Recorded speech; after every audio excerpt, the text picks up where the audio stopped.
All right, it's game time. You know what it is. David Miner with the first super chat of the day says, "Let's go." I am excited. As this game's gotten closer, I've been more and more excited. We'll see what happens. For a big early season We got 240 people in here already. Make sure you hit that like button. Make sure you hit that subscribe button and ding that notification bell. Hit that like button so people know where to find this stream, so more people can find this stream. Share what's dope. Share this stream. Get this out to your friends. Get this out to your people. Make sure you do what you got to do. Let's get that like number up.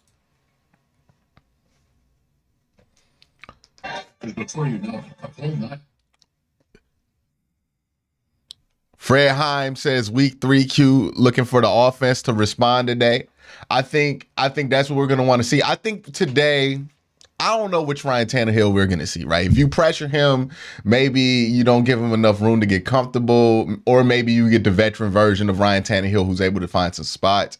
I think either way, in order to win today's game, you're going to need your passing offense to show up. I think the running game's going to show up for Cleveland. I think the defense is going to show up relatively well for Cleveland, but I do think that this passing offense needs to show up. Now, if that means 300 yards, I don't think so. I think that means, 250, decent completion percentage, and preferably 2+ touchdowns through the air, or two to three touchdowns because of the success you've been having through the air, right? So, that could be you get the ball to the 1-yard line and you run it. Okay, that's really a rushing touchdown, but that's a touchdown that you're in position to get because of the passing offense. So, a lot of things to look forward to. Fred Heim says week 3. Okay, I already got that one. Make sure y'all hit that like button.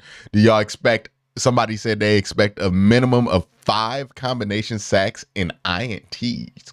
Presentation. I hope so. Turnovers are going to be important today too. Can the offense avoid turnovers, right? So far, the defense has got 2 turnovers last week. Offense has created 4 turnovers over the last 2 weeks. That's going to be an important factor in this game. And in the mid-70s, there's a coaching matchup. Mike Vrabel goes to Pride of Akron. We're up about a 35-minute drive from here. Kevin Stefanski. One of the answers that they have to address with their offense after the devastating injury to Nick Chubb. Tennessee winning the toss, they elect to defer, and so Kevin Stefanski is going to put his offense on the field to begin. Nick Folk on the booted away, the hero from last week. Overtime win at home over the Chargers. Let it go. We saw the Browns fall Monday night. Why? Pierre Strong, a little bit of a hesitation. He's going to field it. Why? Get back out to the 20-yard line. That's where Deshaun Watson will. All right, D. Rough outing. All right, DW. Show us something. He gets set to make his 9th start at him with the Browns. Listen, it was not a pretty game for the Browns offense, not a pretty game for Deshaun Watson. And listen, I went back and I watched their game 1 against Cincinnati. It was tough conditions, but I thought he actually played pretty good considering those conditions. It's only week 2, no time to panic, but the time is now for Watson to take over now that there's no Nick Chubb.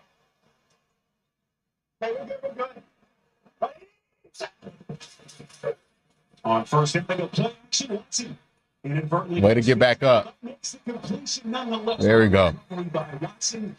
Way to stay up. Jones for a pickup of 8.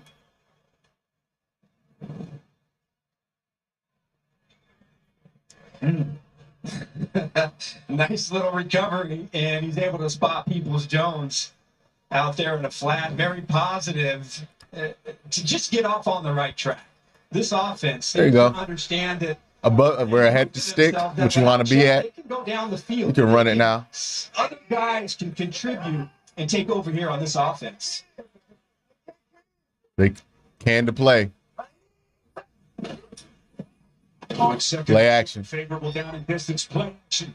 Little bootleg action as Watson rolls. All right, 3rd and 3. Sideline, and he is forced out of bounds by Azeez Al-Shire. And it's actually a loss of a couple of yards. Not only the injury to Chubb last week, keep in mind the other big injury that they had in the season opener, losing their right tackle, Jack Conklin. They're all pros. So DeMond Jones makes a 2nd straight start to begin his career. Last week against TJ Watt. Today's got to deal with Myles Garrett. Welcome to the NFL. 3rd and 4. Pierre Strong on the field. Wait, stay up. Good play. That's better. So already a couple of Houdini plays, but Deshaun Watson, this time he locates Elijah Moore. Unbelievable with the pressure applied. Look at that. That's not just one edge rusher. That's 2 of them. Look at this. With Deshaun Watson, is Look, his ability in the pocket. that's an edge rusher that bounces off him. That's Jeffrey Simmons that bounces off of him again, and then able to stay calm, find his man, move the sticks. This is more what you want to see from Deshaun. Still want to see him hit a big strike down the field, anticipating. So frustrated. All right, little end around here for Moore. That's gonna get a little bit.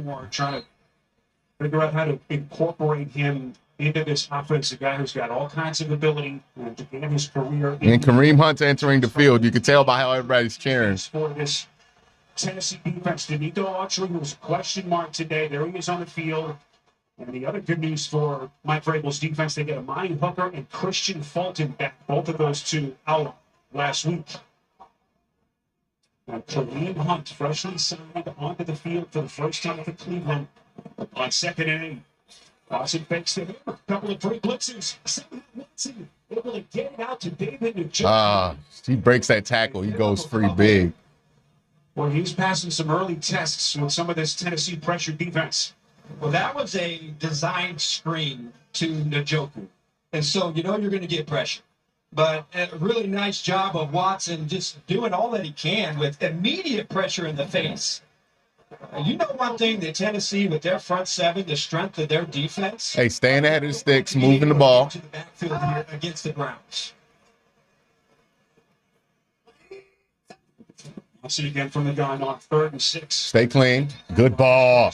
Good ball. There we go. 3rd down. First down completion. No hesitation from Watson. Good ball on time. That's what you want to see. Just a straight 4-man rush. And Deshaun Watson has plenty of time here in the pocket. But look at that. Good protection. Great job. Good ball on time. Nice catchable ball there to be able to pick up the first down. That's one thing that really stood out. Let's get this one to Hunt here. I like the look. That Deshaun Watson missed. Oh, you're going to move him out the way. Let's go. The run pass play breakdown as Kareem Hunt gets his first carry. It's fine. He bowls his way to the 50. So Hunt, of course, unsigned since leaving Cleveland back in March. Last 4 years here is the number 2 back behind Nick Chubb. Last season, of course, Arch Rocky, the trade request, couldn't find any takers. Ended up kind of not having a big role in this offense second half of last season. What does Kareem Hunt version 2.0 here in Cleveland have in store for the Browns? On 2nd and 9, little end of action. They get it back to Watson. He'll go. Oh, wow. And we got space. More on the catch and run. The first down and more. He's inside the Tennessee 40. Crazy trickery on that one. Stefanski already get creative with his offense. They Got to start that. Well, excellent discipline back here. Watch Tennessee. They're not going to fall for it. Yeah, they stayed disciplined on it, but see, that's a good trick play design is, hey, even if they don't fall for it, we can still get 10, 15 yards if we just execute the play. They didn't fall for it. It wasn't a 40, 50-yard chunk, but you still got a good chunk there. Elijah Moore just 6 catches in the first couple of weeks. That Pierre strong. In his first quarter, this is strong. Taking on good run. Close to the 30. Stay ahead of sticks. Premier run defenses in the NFL. And Strong is somehow able to pick up 5. Just think of everything they're trying to make up. Really, only Derrick Henry has been better than Chubb statistically going back to 2018. Yeah, you wouldn't complain if you had either Henry or Chubb on your football team. Both, easily the best backs in the National Football League. What you miss with Chubb is just that consistency. Never misses a hole, never misses a read. Again, another end around. This is Marquise Goodwin. And he doesn't get the edge. The edge, but just barely is able to get to the line of scrimmage. All right, 3rd and 6. Tennessee defense disciplined, not fooled. Where are we at in the field? 3rd down play coming up for Cleveland. It really was Arden Key he was the key to this play. I feel like he could have cut that one a little bit. First pass, but he could have cut a shallower arc. On that backside by Arden Key staying home and then stringing it out, allowing the rest of that defense to come up and make a play. Now, in their last 3rd down, Tennessee decided to just drop everybody and rush. 3rd and 5 here on the 30. As if they're rushing forward here. To rush forward will be Watson trying to find some daylight. Don't love that play call. Are they going for it? Heels Christian Fulton coming up to apply the smack. And it will be 4th down for Kevin Stefanski in Cleveland. And to me, that's maybe expecting a pressure on this play. Tennessee in the perfect defense right there, and Fulton coming up, making a really nice hit. Yeah, don't love that. Watson. We're going to kick the field goal. Runs last week from Watson. Did it a few times. Let Watson, he looked comfortable throwing the ball. Let him move the ball there with that. I hate 3rd down and mids. I hate when teams decide to run the ball on 3rd and 5 or anything more than like 3rd and 2. Is that going to go in? That looks in. All right. Yeah, I hate it because the reason I don't like it, and let me explain it, whether it's Deshaun running the ball, whether it's Kareem running the ball, the reason I don't like it is on 3rd down, you only have one chance to make that play happen, right? So you need to give yourself a play where you have multiple options. When you run the ball, the only option to get the first down is if the dude running the ball gets it. That's the only option you give yourself. For 5 yards. On a passing play, you might have 3 or 4 options to throw the ball to. And the quarterback can also run if they're overly aggressive in the coverage. So take the odds. The odds say on that you have a better chance of converting to 3rd and 5 because if you throw the ball, you have more options. You should trust Deshaun. He looked fine enough in that first drive to be able to make it happen there, especially when it's not like a 3rd and 10 or something. It's something shallow. I just don't like 3rd and 5 runs. It's my pet peeve. I hate them. But that was a better drive. Not 100% what you want to see. I think it stalled out there at the end. We kind of over-relied on some of the trick stuff, over-relied on some of the run game stuff. And I think we should, if Deshaun's going to have to learn, they're going to have to learn to trust Deshaun, Deshaun's going to have to learn to trust the offense. That's the only way the ball moves. So, again, another fine drive. They can run the ball. They'll get field goals all year. But to take that next step, you can't feel comfortable calling a run play on 3rd and 5. I don't care who's running it. Even if that's Nick Chubb, I don't like it.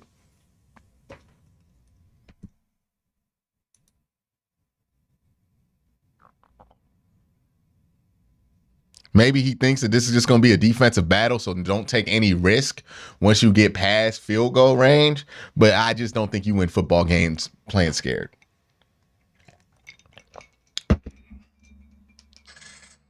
So I would hope that's not the case. And I'm going to assume it's not. The NFL on CBS is sponsored by Subway Series Deli Heroes. Now, all right, defense. Let's see what we do against Derrick Henry. Royal Caribbean. Come see. And by DraftKings, an official sports betting partner of the NFL. Where are we at? Quarter 1. What's the marker? Mike Vrabel's an Ohio guy. First thing he said to us when we walked into the room yesterday. Long drive there. Deshaun 5 for 5, 41 yards. Good drive. As long as it lasts. Beautiful, beautiful day today. His defense able to hold the Browns to 30. And now the Tennessee offense will get their first chance. So here comes Ryan Tannehill. What a bounce back performance last week. 20-24 in the overtime come from behind win. We're running the ball, but not giving it to the running back. I mean, look, Nick Chubb's not there. So you got to be creative with how you want to run the ball. So I don't care about that. I don't care that they're running it with Marquise Goodwin or running it with Elijah Moore. That's not the issue. Or Deshaun. He was under tremendous pressure. They're all the same level of option. Trusted his teammates and made huge throws at the end of the game.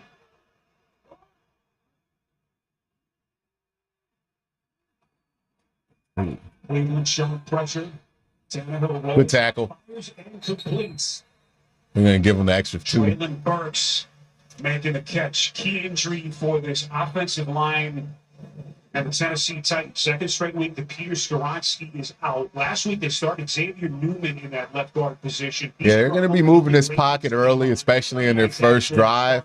If I'm Jim Schwartz, I stay away from being overly aggressive here unless you get like a 3rd and long.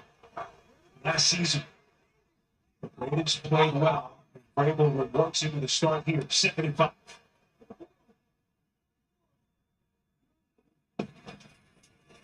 Pitch play. Get him, Grant. 3rd down. Picks up a couple, gets close to the 32, maybe the 33. Tackled on the play by Grant Delpit, who's off to really a career start. Mike Vrabel mentioned him in our conversation. We know about this front with Myles Garrett and Zadarius Smith, who was a bit of a question mark. Could very well be the number 1 defense in the sport so far. I'm interested to see on 3rd down All right, Cam Mitchell, you know they're targeting you. He normally lines up on the right side, and that's where he's at here. Get set. No Greg Newsom for Cleveland. Out to You know they're going to try to get somebody to run underneath that formation there. Tannehill, quick drop. And no good. Incomplete. In the direction of DeAndre Hopkins. And that's going to be a 3-and-out for them. Forced by this Cleveland defense. Well, here you're going to see they got Zadarius Smith and Myles Garrett on one side. So now, listen, Tennessee has given up pressure off of that left side. So you're going to take your two best rushers, Smith and Garrett, almost try and guarantee a one-on-one situation. A nice job of Tennessee picking it up, but Tannehill has to get the ball out of his hands too fast, and now the Browns defense off the field.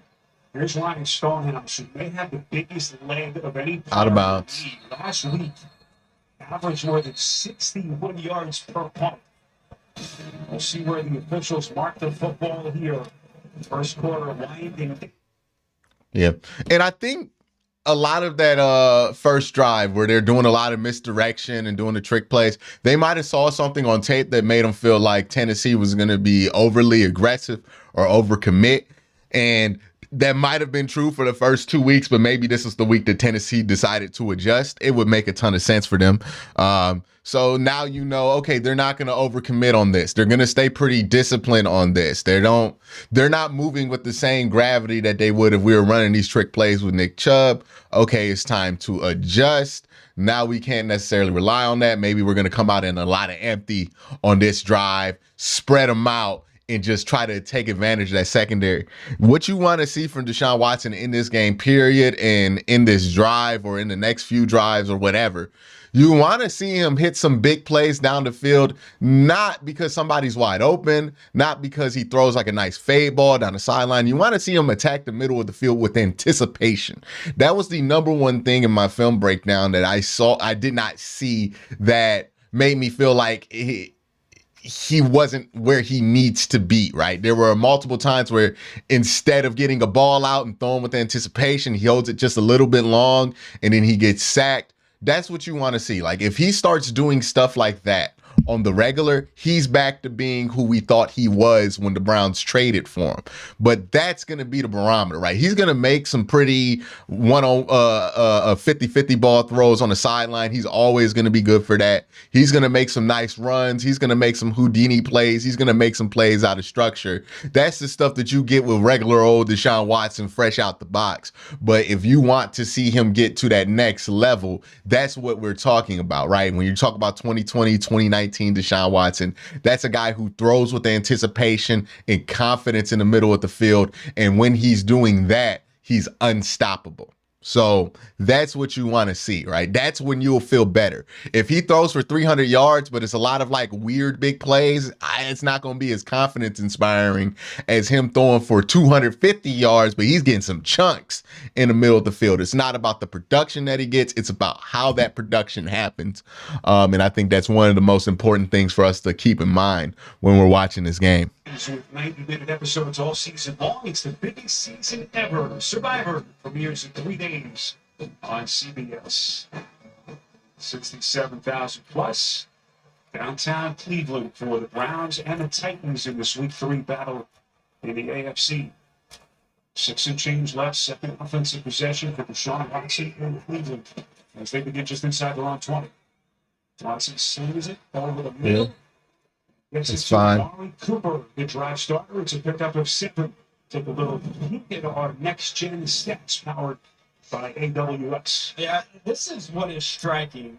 Watson, I always remember as one of the best deep ball, big ball quarterbacks in the NFL. And you just see his numbers, the completion percentage. That's not down the I wonder if Clowney would have been as mad if he was playing here with Jim Schwartz, the way he uses the D-line. But would love to see him get back to the big ball. On play here with Yeah. All right, hold on. I'll come to you.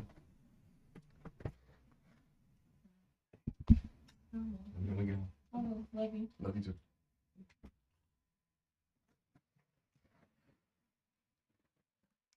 And just think of how many of our quarterbacks in the NFL 3rd and 3. struggled the first couple of weeks of the season. It is still a young season, But I know fans here, they're itching to see that Watson. Big third down here. Oh, That's going to go incomplete. Trying to go back over the middle to I'm pretty sure he missed something there on So the 3rd and Browns 3. go 3 and out. Watson trying to figure it out again against one of the top defenses in the NFL. Let's see what happens here. Tennessee, again, Plays they're as well. opting to go this time. They're just gonna before they blitz. rush. And look at everybody dropping in zone. You see all the eyes right here. Yeah, that's not. It wasn't really anywhere for him to go. He tries to go hot to his running back, and it's just not. It just didn't happen for him. All right, it's fine. There's no windows to throw. Marquez on the point. So DeJuan Jones, the right tackle, kind of get pushed back into Watson. This has got to deal with some big boys. Give him good field position here. A little bit of a change on their punt team this year. Mason Kinsey elevated from the practice squad with the injury that they had this week. 455, right? Ryan Tannehill looking for Tennessee's first points. We had a 6-hour layover in Rome, which was just enough time to tour the ruins. Yeah, I mean, like, look, we can debate. I see people already debating, was that a drive? Does he have to catch that? Does it? It doesn't matter, because even if that ball is thrown perfectly and even if it's caught, that's not a first down. That's just not a first down. Like, the argument about whether that's a catch or not is stupid. It's not a first down. That thing's covered. The second he gets there, he's smothered. He has to turn around. Like, that's just not going to be a first down. You have to tip your hat to Mike Vrabel. He got a good play call in. It may be Deshaun, like, if he's more confident, he could hit that out to Elijah Moore. I don't think he trusted it, so he didn't take it. That's not something that I can knock him for. It's not that obvious. And again, I got to look at it from the all 22 to know if that was what the spacing was on that. So I don't know. I just don't think that there's much to really like bitch and moan about on that play. It just didn't happen. Sometimes that happens on that drive, on kind of a drive. Hey man, 3 and outs happen. Every team has them. Every team has them. We don't gotta freak out every time we don't have the greatest possession in the world. Especially when your defense is good.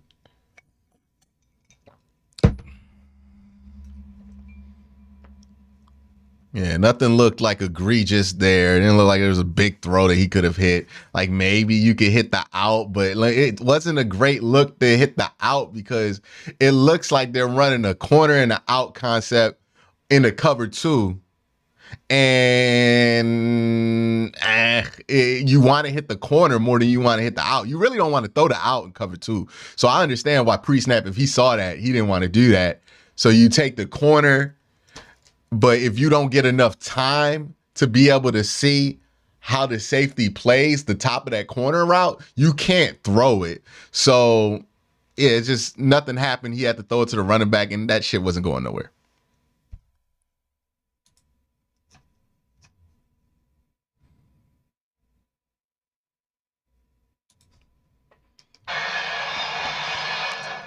That sun was out earlier, but speak through the clouds here. Start Lake Erie. There's your score, 3-0 as we play latter stages of this first quarter.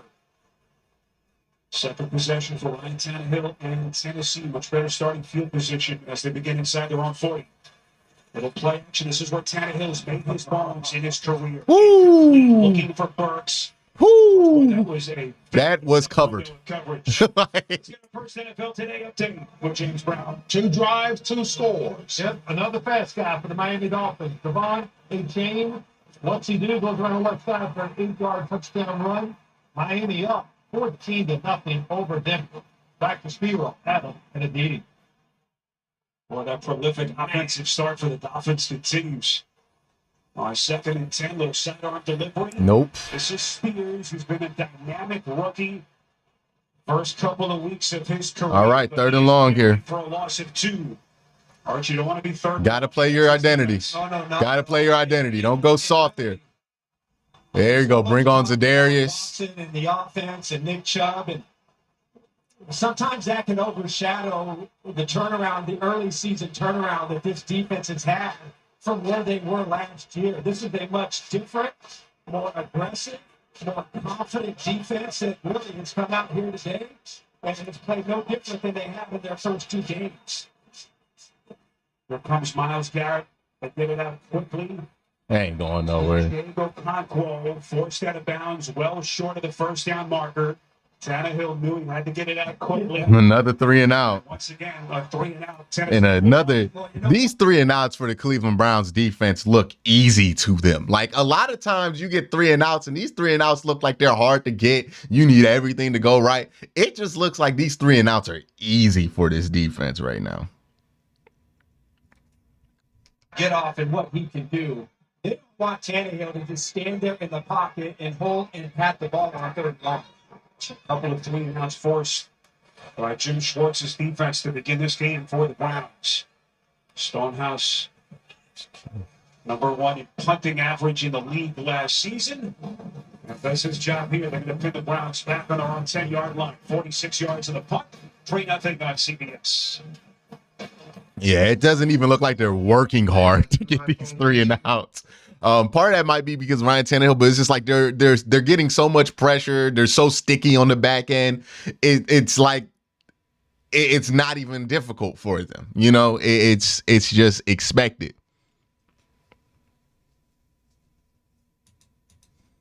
It's an incredible turnaround from last year. I mean, you remember how awful this defense was in third down last year? This was one of the worst defenses on third down. And I think at a certain point, we might have been historically bad at run defense and third down defense. You look at it today, and I don't think they've ran the ball. Have they run the ball with Derrick Henry? I think they've run it twice with Derrick Henry. They haven't had any separation through the air.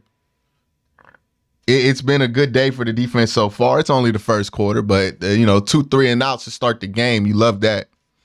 And you add that to what is a growing and gargantuan pile of 3 and outs. That's what makes you feel even better.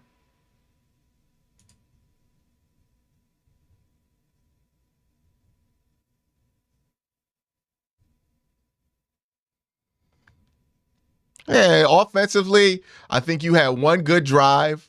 You got to the 70. I thought that got derailed because I just didn't love the 3rd and 5 play call. I thought you could have got that. You were moving the ball well. Watson was 5 for 5 on that drive. I thought they should have leaned on throwing it a little bit more. The second drive, nothing happened on that one. This is the 3rd drive, so we'll see. A lot of people already like, I'm out on Watson. I'm done. Like, it's been 2 drives, and one of them were good. Then week 4 kicks off with Thursday Night Football on Prime Video. Stream games live on your mobile device with NFL Plus. We can't keep trying to make verdicts every drive.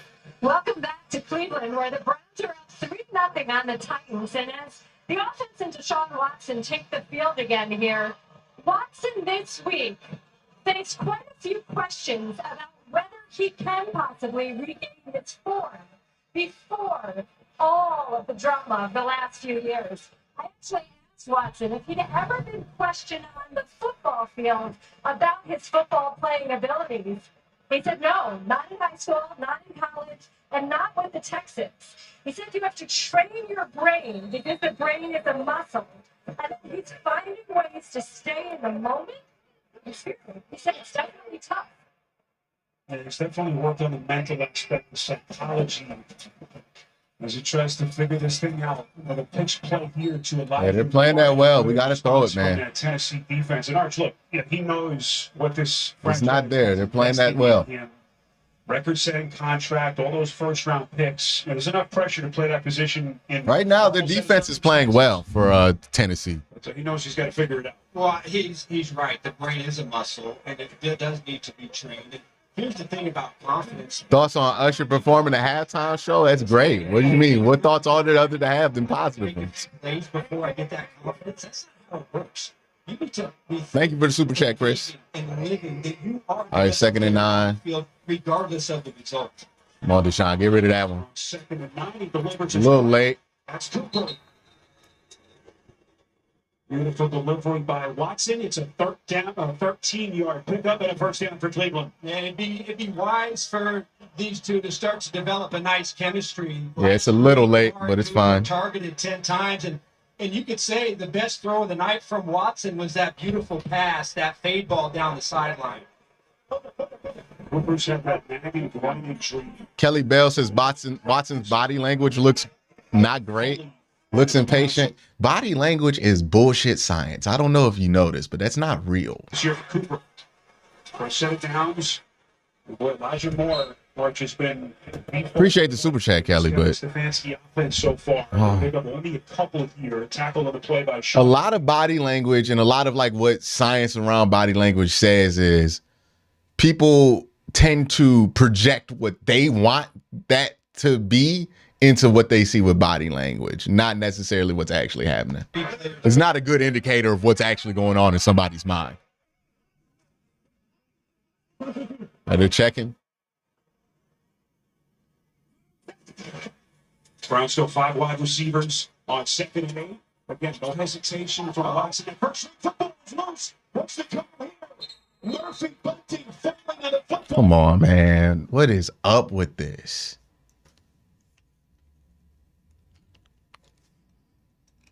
It's all on Elijah Moore there.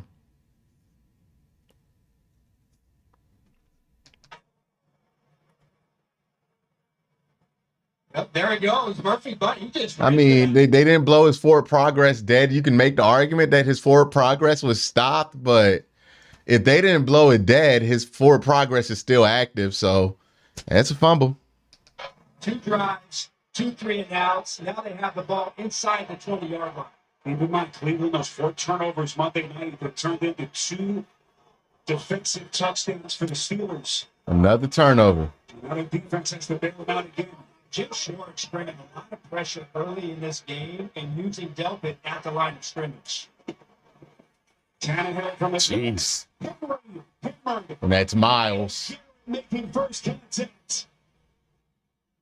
What a collision that is between 2 of the Titans in a sport. They lose 3. And Miles is a giant man because Derrick Henry's really big. And he looks so much bigger. Last week with Bosa and Matt, I've never seen somebody do that to him. very different in this game. Get to your field. The quarterback, and they said coming in, penetration, stopping that is the #1 priority for the offensive line. Boy, how crazy is that step? First time that this Cleveland defense has had to play. Oh, tip ball! Fumble!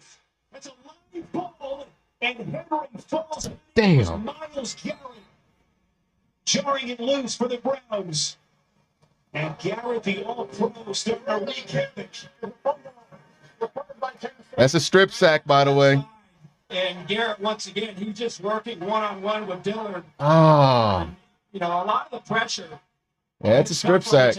In that left side, Dillard has had his troubles. Who has played against some terrific edge players in the first 3 weeks of the season, but already in just 3 drives, Miles Garrett having a major impact here on this offense. Everyone's going to catch their breath. Yeah, everybody was like crying about how Miles doesn't affect the games when Miles obviously affects the games. They're shutting the fuck up today, aren't they?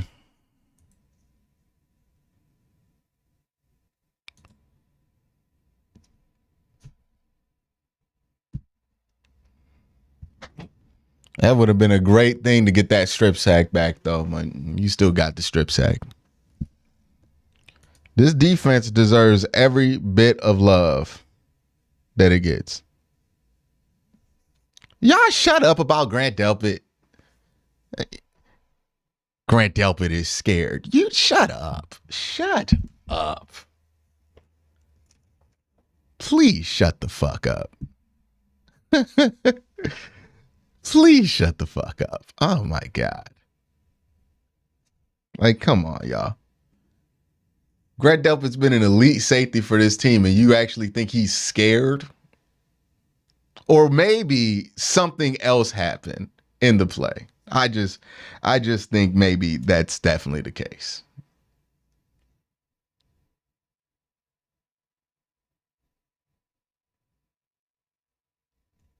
Goodness gracious. Like,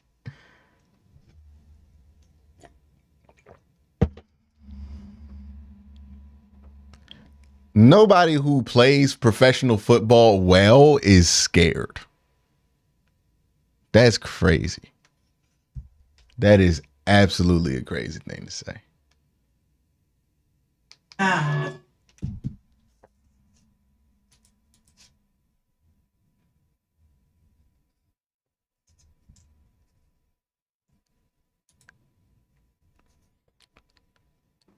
How far we got him pushed back? What's his field goal going to look like if we stop him here?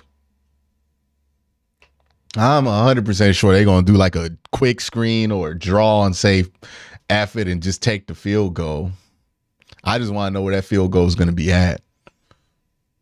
But you pushed him back 7. Start of the second quarter here in Cleveland. Spiro, Adam, and Beanie, Gene. Rest of our CBS crew. There's your first quarter numbers. This Tennessee offense desperately trying to figure some things out against this stingy defense. Yeah, first and second down, Jim Schwartz has got pressure. And on third down here at 17, he's going to let his front, Garrett, Zadarius Smith on work, and put on the back end. Tannehill getting it out. Got him. Oh, Conklin just never had a chance. What a play by Denzel. -9 yards on that possession. The front has had a noticeable impact. The other thing I've noticed from this defense is how confident the -9 yards. Goodness gracious. Much different. Last year they were passive. They were reactive. Jeez. This year they are confident. They know the ball is coming out, and they have simplified this defense. If Deshaun Watson can play with as much anticipation as 44 he makes it. If Deshaun Watson can play with as much anticipation as this Titans defense, I mean not Titans defense, as this Browns defense has been playing with, we'll be really good. Yeah, was that a 44-yard field goal? So they moved to 32. They inherited when they got the ball. They had a 33-yard field goal, pushed it back to 42. Defense did everything they could, man. That's not a negative. I don't care if there's points on that drive or whatever. That's not a negative drive for that defense. That is a absolutely positive drive. Got a strip sack. I mean, come on. Best defense in the AFC by far, yeah. It might be the best in the NFL, to be honest with you. They passed the eye test. Like, if we're just going on eye test, I think this is the best defense in the NFL. But, you know, there's other metrics and stuff that you have to put in play. Especially given that the offense, the last, there's been like about 8 quarters of football where you just haven't gotten any offense defensively, like no score quarters. And they still play like this. It's incredible. It's incredible. Browns offense.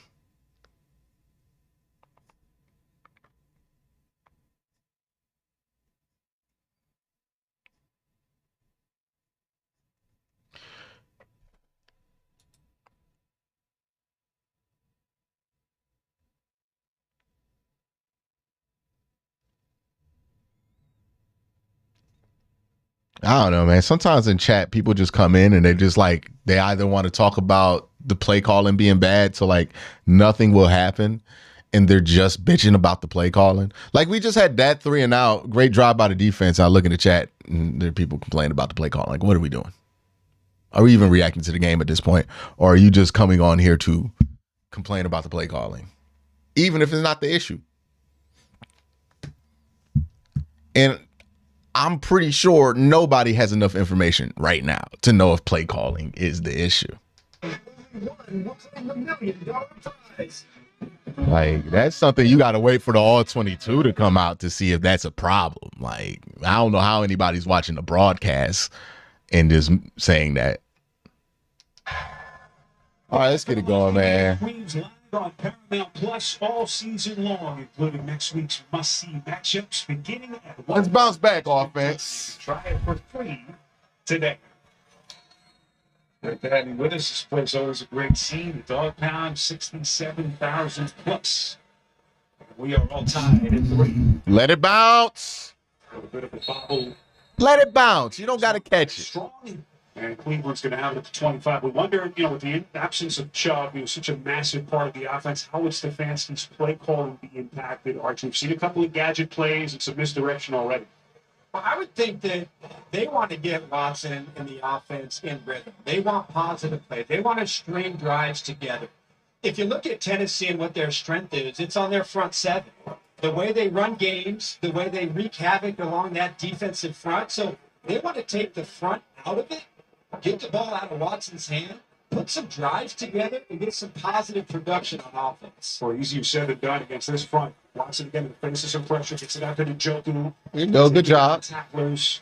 A mind hooker. Way to get something out of nothing, both Njoku and Watson. That's fine. Njoku is a load, and Watson now arched 10 of 11 to start for 74 yards. Yeah, and again, just getting the rhythm back in the offense. They want to feature. And I thought, the last couple of weeks, they waited a little bit too long to get Njoku involved in the offense. And so give him opportunities to make Tennessee tackle him in the open field. It would be smart to keep giving him the ball. There you go, Crump. Hunt. That's first. Right at the line of the game, they needed the 35. This appears to be enough, just waiting for the signal, and they say first down in Cleveland. So Stefanski not wasting much time to get his old. Brad F., this defense makes the games worth watching. Glad I grabbed them in fantasy. Let's go offense. Appreciate you, Q. Thank you, Brad, for that super chat. And, again, to me, I'm looking forward to the matchup inside Simmons, Tierre Tart, Autry against the strength of the Browns' offensive line inside with Teller and Joe Bitonio. Hershey Bryant, the tight end, actually lines up in the backfield on 1st and 10. Watson throws near side of the field, completes. All right, move the sticks, stay ahead of him. With a pickup of 5. Let's get more on Kareem Hunt with a Defense is balling hard like the ACC. The game Monday night at his house. That's a way to put it. Thank you for the super chat, Fred. I still didn't think that the Browns would call even when Nick Chubb went down. It was 4 years. It was 4 good years. But the relationship had run its course. The Browns did indeed call. He had a heart-to-heart with Kevin Stefanski. And when I asked him how he'll be different this time around, he said, this time I'm going to buy all in. This time I'll be positive every day. They need him to buy it quickly. As Watson again feeling the pocket start to Just throw it out. Chase Gibbons was right in his face, and Watson wisely just throws it out of bounds. What was that, 2nd and 4? It will be 3rd down, but as Kareem told us, Look at film. stick to his stomach watching Chubb carted off the field. He lives only about 8 minutes away from the facility. Of course, grew up on the east side of Cleveland. I want to see that. High school was working Whoa, east side of Cleveland. That Willoughby is not on the east side of Cleveland. Willoughby is in Willoughby, dog. That's not. last season. No, stop it. Stop it. Kareem, stop lying to these folks who don't know no better. Stop lying to these folks who don't know no better, Kareem. Across the board. Watson protected near side to Cooper. It's incomplete. They're going to throw it. There you There's go. flag. Yeah, I'm about to say. Murphy Bunting was in on the coverage. They got to throw that. It's holding. Here's Craig Rolstad.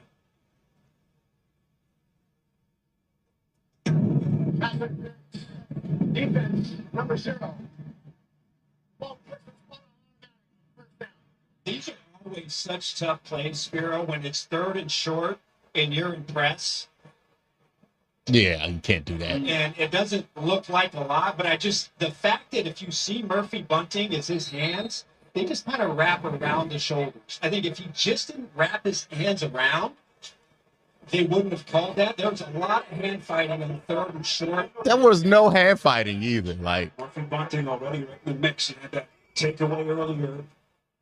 And a big penalty here to give Cleveland a fresh set of downs. Watson. no, what are you doing? That's a live football. More the recovery. What the fuck? You can hear the kicks. Very poor decision by Watson. Hard pressure by D'Amico Autry, and somehow Cleveland retains. Yeah, I mean, this is an unexcusable play. He knows better than that, and really a nice blitz by Alshire, but just not sure exactly what Deshaun Watson was thinking. All right, man. You've done some really good things. You've been able to sustain some drives. You haven't had anything. At least we didn't give up the ball. In a positive direction. Just take the sack, live to play another play. So they lose 16. Watson trying to get some of the big ball. Oh, flag? There we go. All right. I don't care. The coverage against Cooper, and Watson late to get to his feet.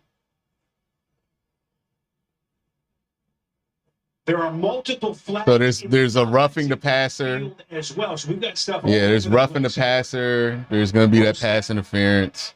Thank you, QC. Just seen the video on Chubb. Appreciate that, Dark Matter.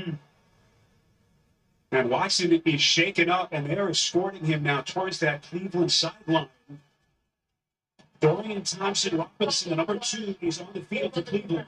Personal foul, roughing the passer, defense number 49. That penalty decline. They're gonna take him to concussion. Defense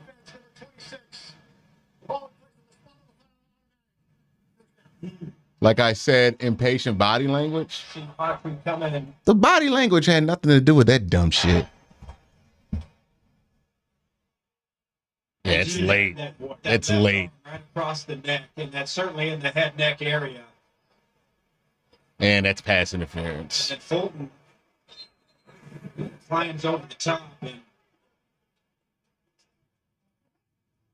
thankfully Watson back under center. So Watson does not have to miss a snap here. It's a 42-yard penalty for a little fake from Watson to buy some time.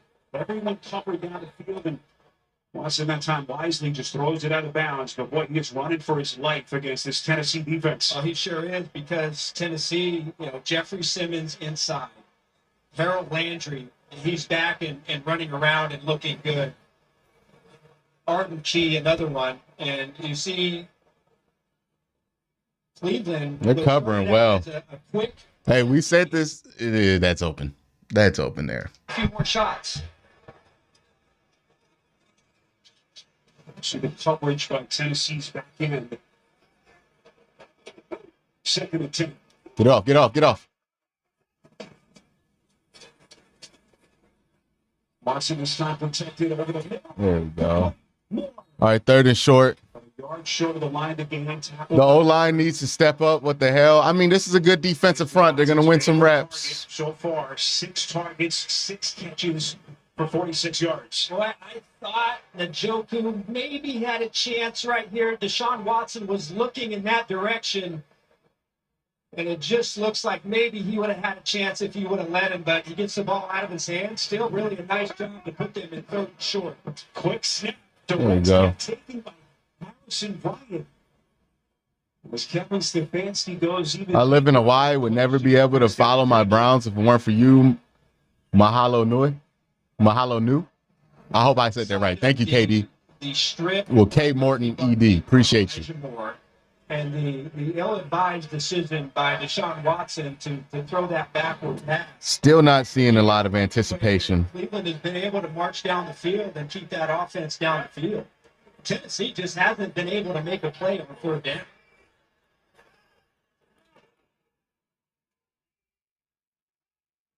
We crossed the 10-minute mark before halftime.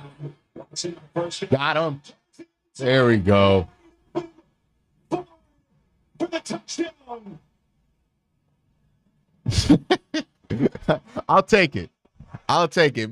Probably one of some of the dumbest shit I've seen on a drive, but they got back from it, so who cares, right? Who cares? Well, check this Jeez. out. Look at Ford, but look at the eyes right here by Al Shire. He thinks he's going to jump the slant. Excellent use of your matchup. Pump the slant, hit the go. Beautifully done and executed by Watson in the Cleveland offense. There you go. Just throw that open. For first NFL start. Year 2 for the former Cincinnati standout, the 5th-round pick a year ago. Had that huge run in the second half last week. Also a touchdown catch.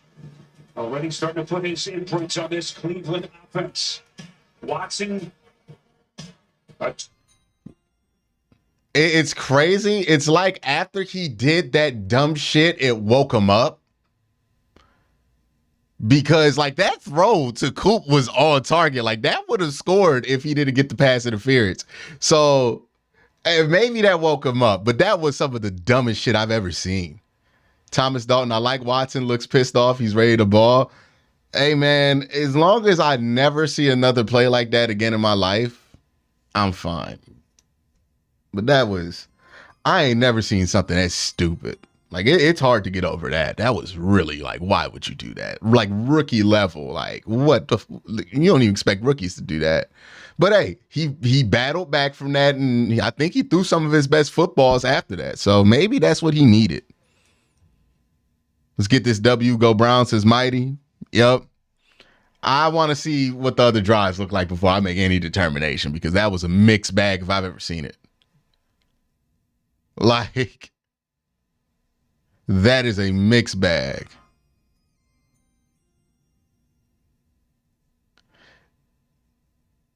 Kelly, man, nobody cares about your goddamn body language right now. You know what I want to watch? I want to watch the football. You know what I'm going to pay more attention to, Kelly? The football. That's what I'm going to break down. That's why I'm qualified to break down, is the football. You know what I don't give a single, I don't care about, is body language. Could care less. Seeing great players have bad body language, seeing bad players have great body language. I don't care, dog. I try to watch the football. Now watch the football. Don't stop messaging me about the damn body language. Don't nobody care. Sammy Football says, why is Harrison Bryant a part of this offense? Got the first down, man.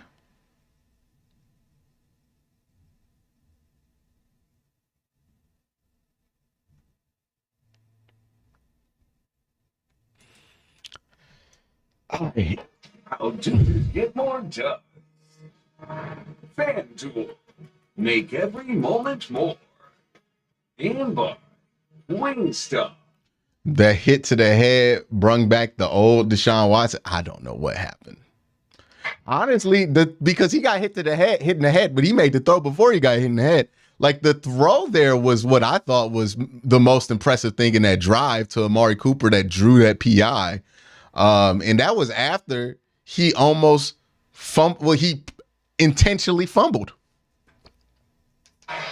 Resurrect his career with the Tennessee Titans. Who knows? Tajay Spears going to play a couple of yards deep from his own end zone.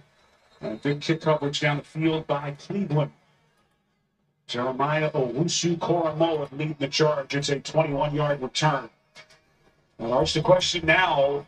Can Tennessee get anything going offensively? They still have not gotten a first down yet in this game. And that's a big reason why we're sitting here now in the second quarter. Derrick Henry only has 2 attempts for -1 yard. They have not been able to get anything going up front. They are extremely concerned about the Browns' ability to put pressure on the quarterback. It's affected their game. Play action from 10 to 11 minutes. Come again. He's got to get rid of that. That's not grounding. Darius Smith and Alex Wright were right there for Cleveland. And it's been the quick pressure. They're trying to set up maximum protection. This should be able to be blocked up. Look at all the players right here. It's going to be a 2-man route. Everybody back to block to let this develop and set up. But one more TD in this game should be over with our defense. Trying to block Sedarius. 2nd and 10 here. Appreciate the super chat, Sly. Anything down the field because of that quick pressure. Oh, he's wide open. Second down pass. Wide open. Hopkins doing his dance. Big play for the Titans. That's going to be 15, right? First down in this game. They pick up 17 to Hopkins. Yeah, they blitzed and nobody was there to cover that grass.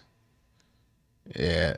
Yeah, Cam Mitchell messed up. I don't know what Cam Mitchell thought he was supposed to do there, but it wasn't right. Cameron, body language, what the F? People just, you don't got to go to body language if you're worried about Deshaun Watson playing football right now. The football is what's concerning, not the body language, right? Like, you know what I mean? People love minutia sometimes, you know? Appreciate the super chat, Fred. 9 minutes before halftime. They go back to the ground game, and this kid Spears has brought them a speed element, something they haven't really had in this offense. Talk about the 1-2 punch with Henry, and you get the sense that they're. Is his defense great or is his defense great? It looks good. Way to get this kid to football. One thing it does do is you see Derrick Henry right there wondering, hey, remember me? I mean, I can play running back too now. But getting Spears on the field on first down, the teams are so conscious and playing 8 in the box against Derrick Henry. Would love to get this to 3rd down here. Defensive looks on first down when Spears is in the game. Tannehill a little bit high with that second down. They can give him Completes two on 3rd and short. Delpit. Guys, please stop panicking over every little The thing. defense was right there. I say if you were panicking over that backwards throw, that's fine. That's a panicable play. And Thank God he scored a touchdown on that drive, because if he would have did that and then that stalled the drive out, oh yeah, hell would have broke loose. trusting your rookie to be able to handle all the different protection elements. Tim Kelly, first year calling the play. That's got to be a hold. That's back 10. Yeah, that's not going to count. That's going to be 3rd and 12. Sideline late. Held Miles. Traylon Burks makes the catch. As we wait the call here. Kelly, your Patreon credits at the end of the video. You've asked me for 3 months. It's been back there. If you're a dog check member, I updated it. It's there. Just put so much heat on your offensive line. Go through the credits at the end. I promise you it's there. Holding. Offense. Yeah, bring that back.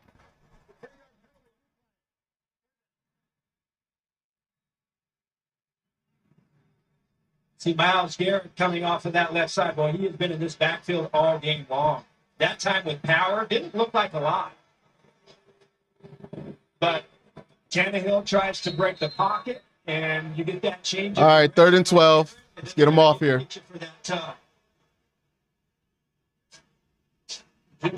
Love the front. Got all 4 of our best guys on the D line right now out. Myles Garrett lined up on They're in empty. the right side. They got to be going at Cam. Tim Kelly said these are the situations we have to avoid. 3rd and long. What happens? False start. They're going to push themselves back even further. Just I mean, look, the Browns defense has been good enough. Tennessee doesn't have to help us.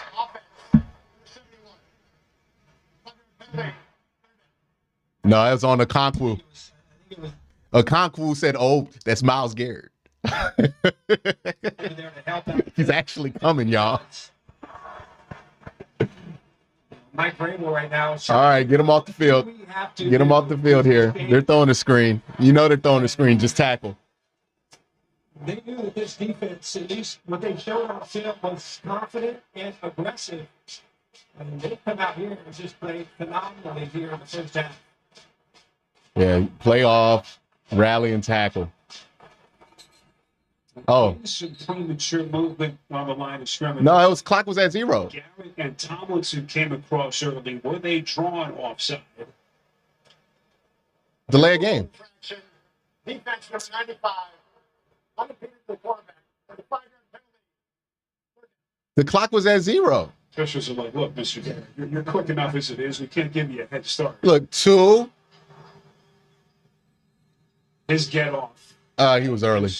He was early. Indescribable. I thought the play clock was at 0. His size. That is a great point. And they chart that with the next gen stats. All right, get him off the field here. He was always one of the fastest, even faster than it was last season.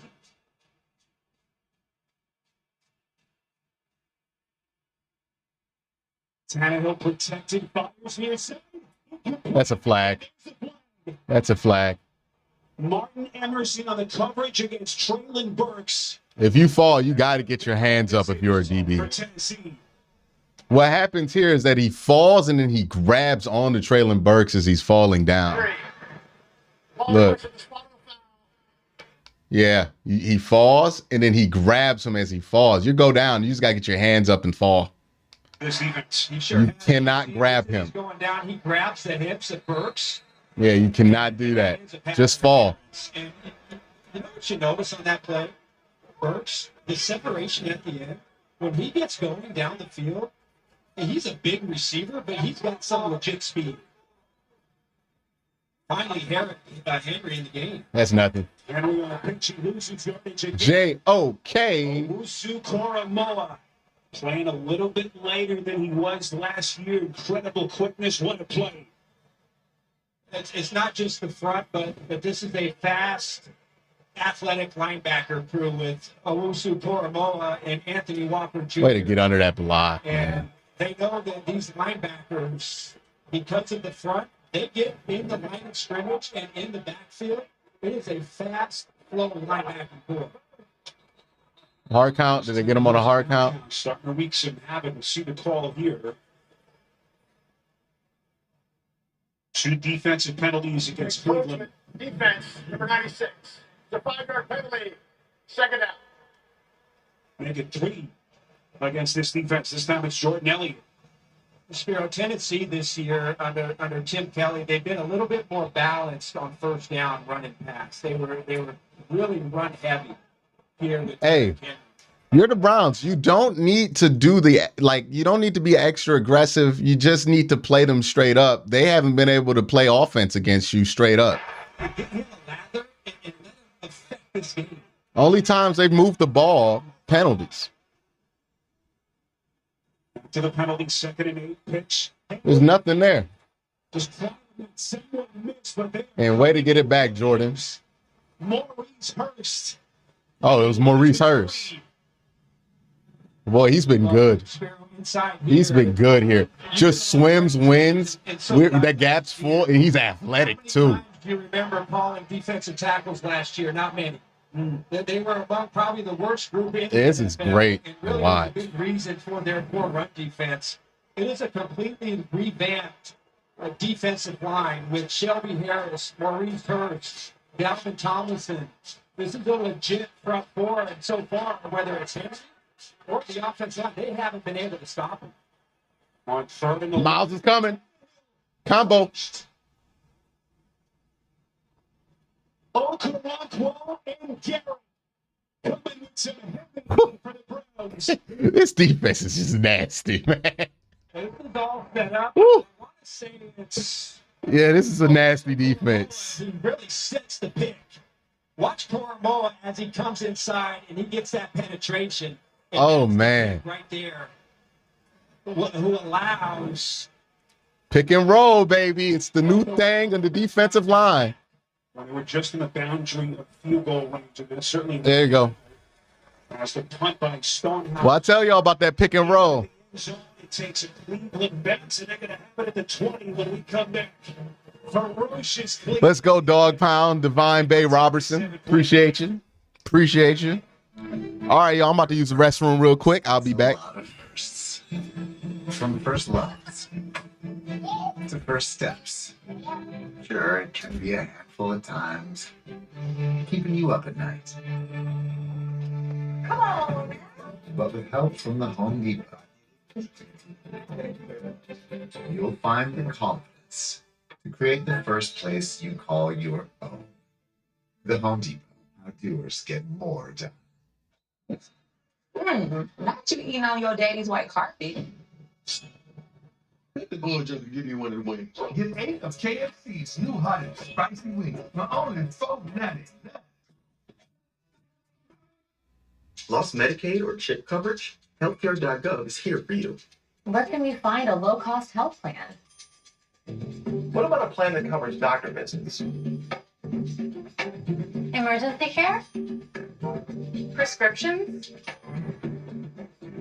With the new law, 4 out of 5 customers can find a plan for $10 or less per month with financial help. Healthcare.gov is here for you. Enroll today for coverage starting the 1st of next month. What's the website again? Healthcare.gov. The new iPhone 15 Pro is here.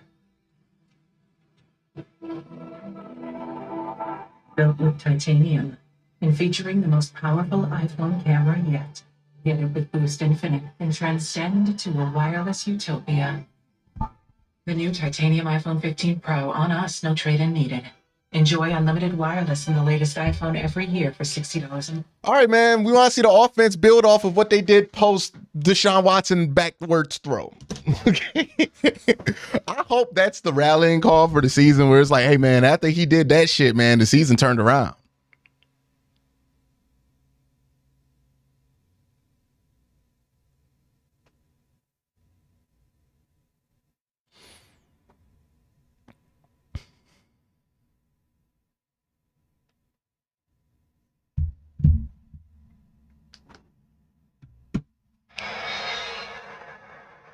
Well, as if Myles Garrett needed anything else to make him look any tougher than he already. There's no way he makes a regular Gatorade look that small. Y'all see that? Look how small he making that Gatorade look. Giving Tannehill all kinds of issues. She's got a nice. All right. Watson, Nice little screen. Put delivery to forward, breaking some tackles. Out across the 30, close to the 35. Arch, what do you see so far from Watson? Well, I like what I see so far. Had the one bad play, but before that throw, he was 13 of 16 for 103 yards. And I believe that he's playing on time, and he's making good decisions. Sees a great opportunity outside for the touchdown, and so I think you have to like what you see. He put together so far a 12-play and a 9-play drive. Back to the ground game here to Ford. Damn, stop twisting on his leg. Close to the 36-yard line. We sat with Sean. See, everybody was so focused on the Minka thing. What I think the NFL needs to legislate out the game is you see these defensive linemen, they'll tackle a running back, get around his legs, and start twisting him. That's got to stop. Yeah, and look, it was a brutal game, and you could think that, especially with Chubb, the sky is falling. This may be one of the best defenses in the NFL. Big DPI encroachment, still found a way to get him out of field goal range. Let's go Browns. Absolutely. Good ball. Good ball. Let's go. They were saying he was out of bounds. Officials are going to mark him out of bounds right after the catch. Boy, he had That's it. a chance at a big chunk. So it looks like it'll be a 25. Beautiful release. Look at this release. Woo. Puts In it. He almost Right on the money. balance. He never stepped out of bounds. That's a touchdown. That's a touchdown. Challenge that. He never stepped out of bounds.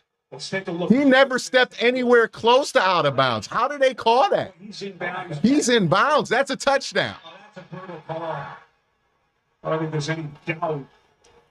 That's a brutal call. And Kevin Stefanski. And just the fact that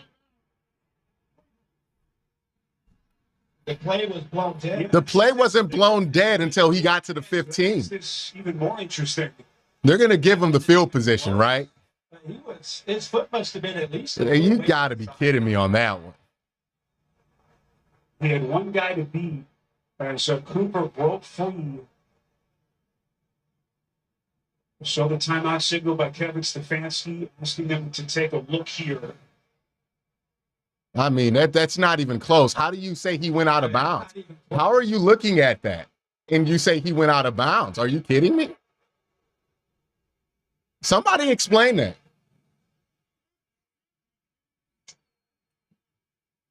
So they mark it at the 40-yard line.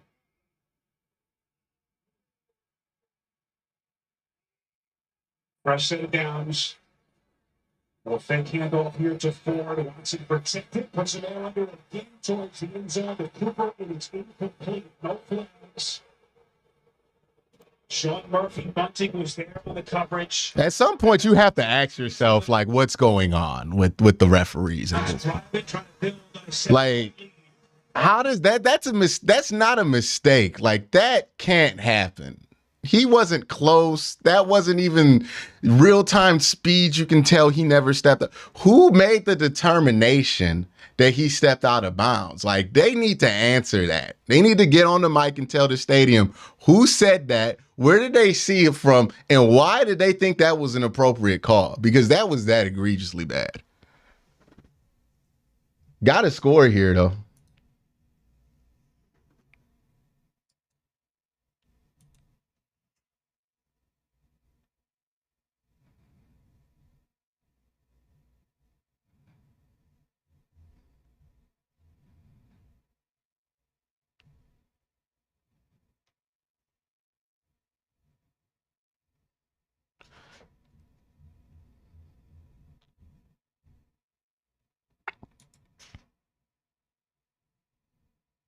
So there is that.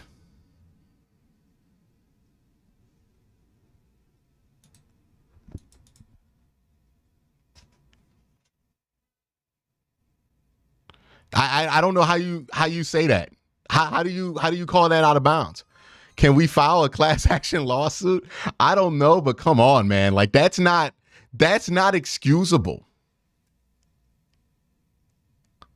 That's not excusable. That doesn't happen in college football. That doesn't happen in high school football. That doesn't happen anywhere.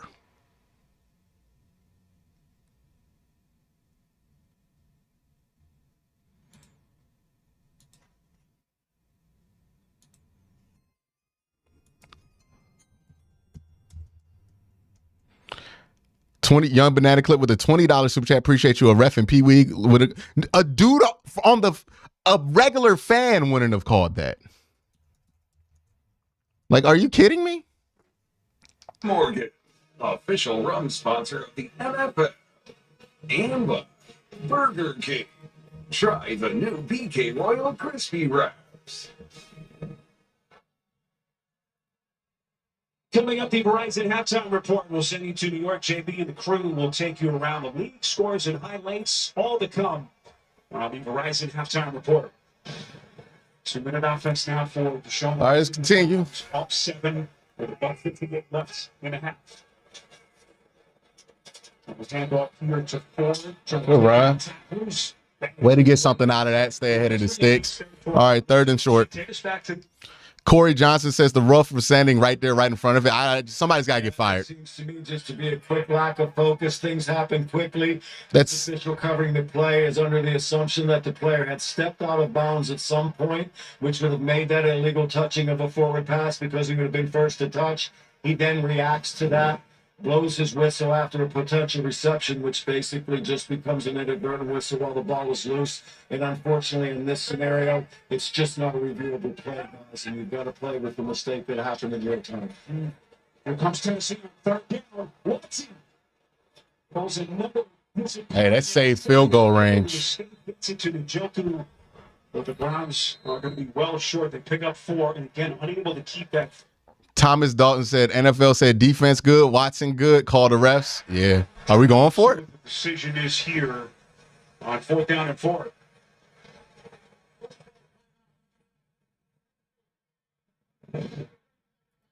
One thing that Watson is really doing a nice job today.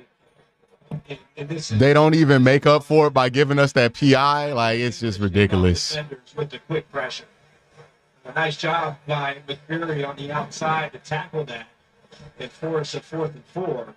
But Watson really has done a nice job in this game of doing all he can to negate the pressure when Tennessee is able to get to the backfield.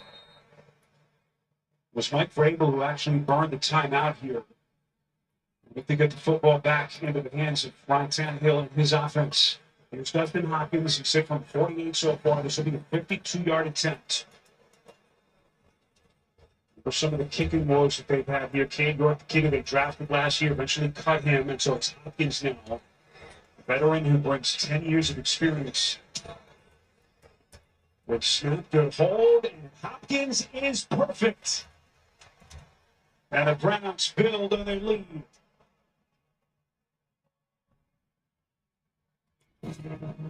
Deshaun Watson trying to pick up the pieces after the devastating injury to Nick Chubb.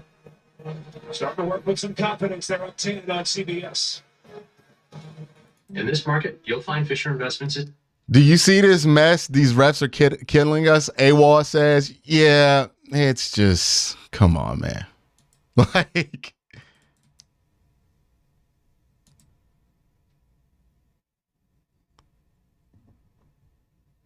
that's incredibly incompetent.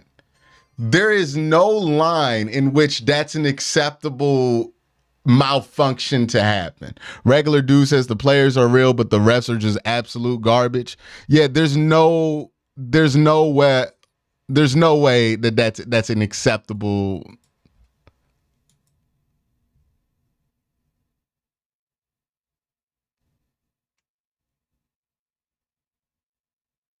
Like there's no way that's acceptable. That's just unacceptable incompetence. Like, oh, by the way, everybody who was talking about the holder, was that the problem with the field goal kicks? Because they look a lot better. The field goal kicks look a lot better. But yeah, it's going to be hard to get over that call, man.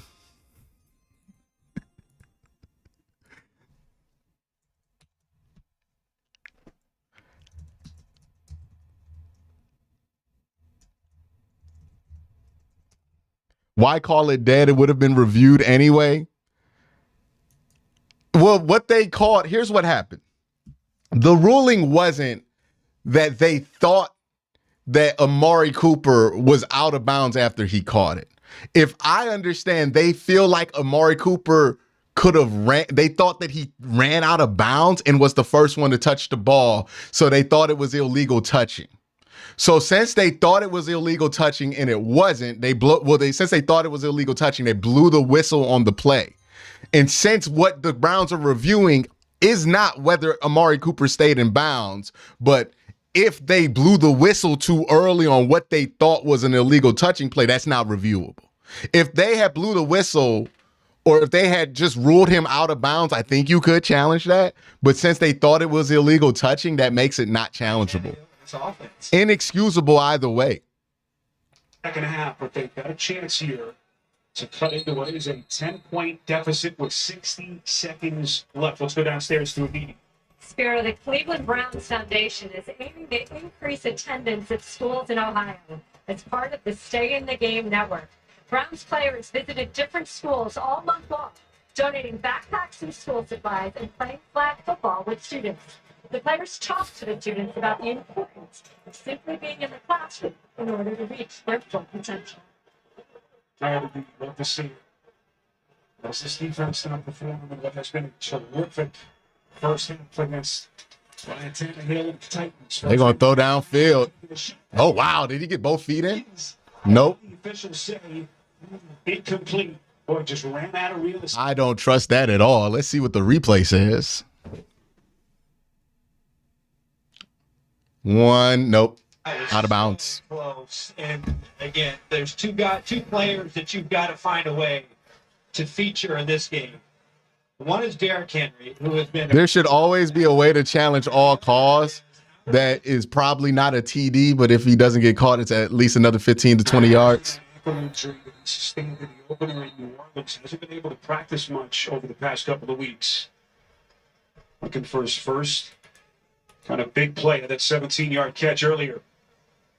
Time out of the field. Back in 30 seconds after this from AT&T. Lunch? Yes, please. That'll be $23. Your ad says it's free. Yep, it is for our economy ultimate passengers who paid extra. I'll just have water. Okay, sure. Cash or card? For water? Well, at AT&T, when we offer you our best iPhone deals, we guarantee it. Even on the new iPhone 15 Pro, made with titanium. Not that you don't keep your... Dark Matter Wolf says, take a play for the longest yard on the ref. Oh, Nuggets. Yeah, it's just crazy. It's crazy.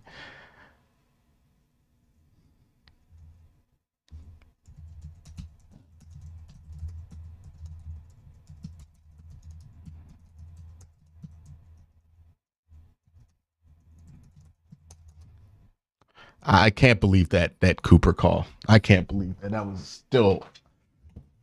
Are they reviewing this still? Officials looking at these same pictures. There's the control. There's that right foot in. One of the cleats of the toe was able to just drag that in. The left foot was down. Just think of all those incredible catches that Hopkins made. Oh, man. At the height of his career in Houston. Contested catches as good as any player in the sport. I think his foot's on top of his foot, but not on the ground. What an amazing play by DeAndre Hopkins. I believe that right toe just gets a touch of the turf. We don't have the luxury of having the pellets here, guys, but I can see some blades of grass moving with this right toe. Can see a solid left, and I think that right toe just skims the top of that grass, which would put him in, because he does maintain possession throughout the process of the catch. And Gene, you see, are they going to call that a catch? With that look, that would be enough, as we say, evidence to overturn. Look, man, they can't. That's a right call, but they can't call that complete after the egregious incompetence they just displayed with that Amari Cooper play.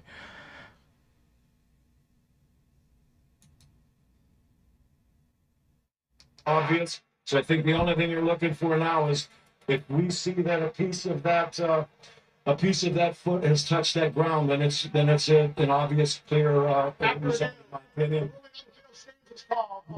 There we go. That's a look. That's a get back. That's a get back. Hey, we not gonna give him that. You know what I mean? That's a get back.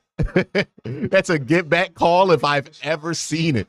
In gears, we take one more look. It's that right foot of Hopkins right there. Yeah, it's really hard to see whether or not that, Tennessee desperately needs. They need a big play. They need something good to happen to their offense. What are the 27-yard completion? Second down, Tannehill slinging. Ooh, no good.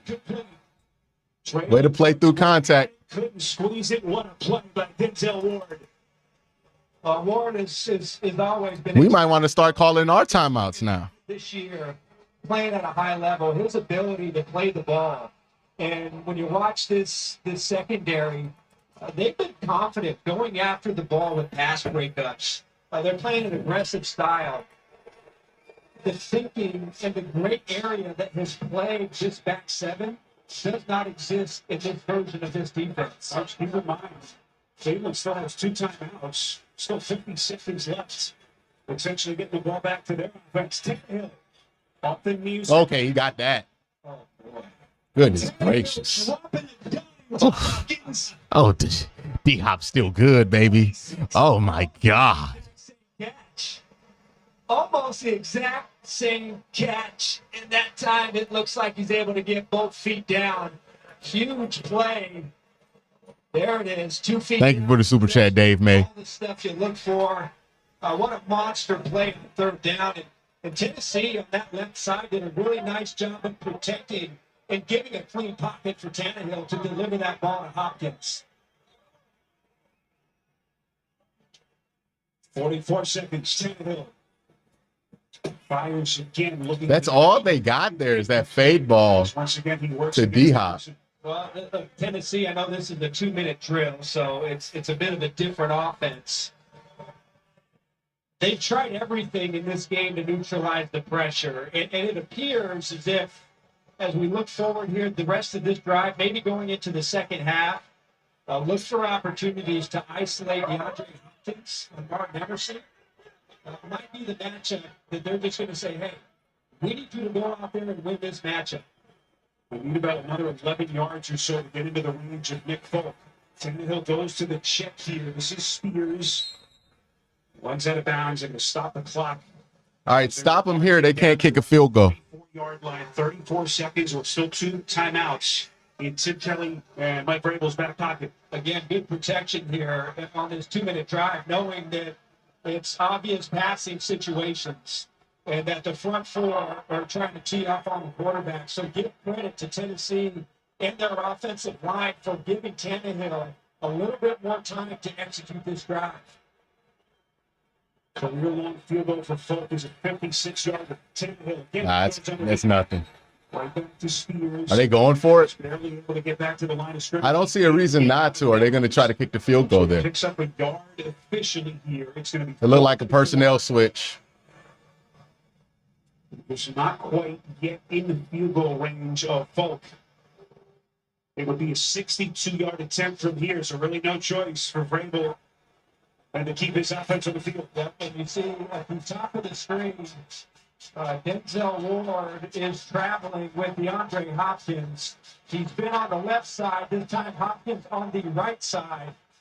Smart idea to put Ward on number 10.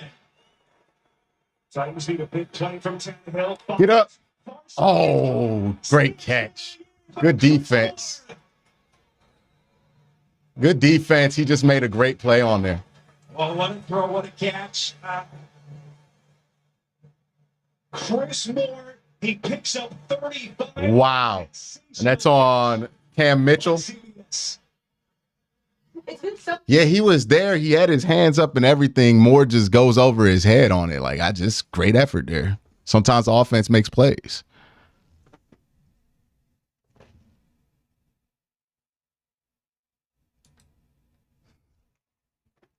Yeah, look.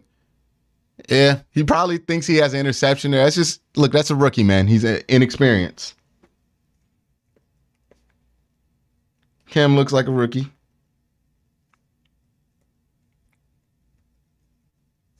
Whitmore had that huge 49-yard catch last week to begin their game-winning drive in overtime against the Chargers.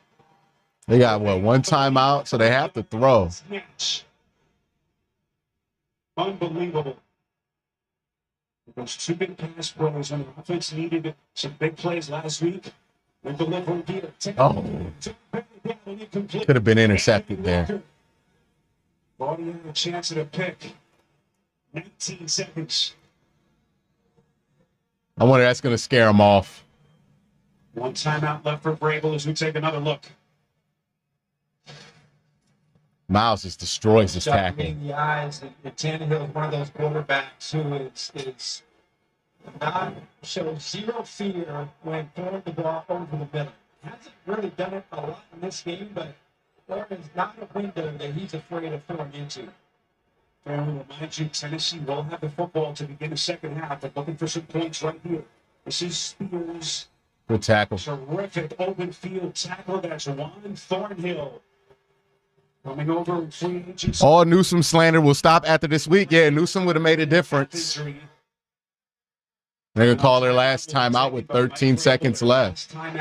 All right, so that's big that they caught that timeout there. Now that tells you what they can and cannot do when it comes to throwing the ball here. So either they're just going to come back out, kick this field goal on third down, or they're just going to throw it to the back of the end zone. So, you know, middle of the field, make sure you have somebody there to tackle before you get to the line of gain. If you stop them before they score, that's it for the half. Really tough first half. Excellent. But you know this ball, 80% chance it's going out the back of the end zone. Browns are calling timeout. Second charge timeout, Cleveland. And so that simplifies the defensive plan. Probably going to send pressure. I would probably do like a robber. Send somebody to rob or thief. Have somebody over the middle of the field just in case they try to sneak something there. Because if you tackle them in the middle of the field, that ends the half. They're not going to have enough time to get to the line of scrimmage and spike it. If you do it right. There's ways that any time Archie transforming this defense, taking it to an even different level. All those years alongside Fisher down in Nashville. Hopkins on the right side. This time they put him in the slot away from Denzel Ward, who is up here. And nowhere to go. Oh, that's big. They got to get back to the line of scrimmage. They have no timeouts. That's going to end the half. Combination of just speed. That's going to end the half. No field goal. Wow. Tennessee doesn't even get a chance to kick the field goal. Disaster for the Wow, Myles Garrett getting held in face mask, still doing it. Absolutely no chance. Saves 3 points. Just a great Jeez. My goodness. They don't even try to get back to the line of scrimmage after that. It's like did they think they had a timeout? What were they doing? What is going on with Tennessee? Wow. A chance. It's not as if he was patting the ball. As soon as he got to the top of his drop, Garrett was right there ready to sack him. What are they doing? Garrett at the height of his power is 2.5 sacks. And we still have 2 quarters of football left. That's the end of the first half. Your score 13-3 Cleveland. Halftime is next after these first half highlights from Verizon and a word from your local station. I wish for the amazing new iPhone 15 Pro. Do you mean this one, the one with titanium? No way I could trade this busted up thing for one. Maybe stealing wishes from the birthday boys is your best plan. Switch to Verizon and trade in any iPhone and get the new iPhone 15 Pro on them. What? Yep, and on an amazing network. And I don't have to ruin any more birthday parties. Yeah, that ship is sailed. Let's go get you that iPhone. Here we go. Come on. Trade in any iPhone in any condition for a new iPhone 15 Pro on us. Only on Verizon. Said I'm never going. Thomas Dalton says best Browns defense ever. I would agree. I would agree.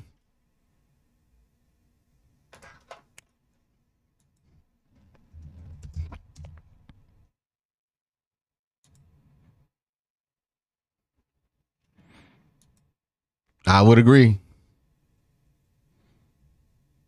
They are absolutely balling right now. Only way to score on our defense is the offense turns it over. I mean, that's true. And I think that drive by Tennessee was the first drive to get in the red zone by a football team on this defense all year.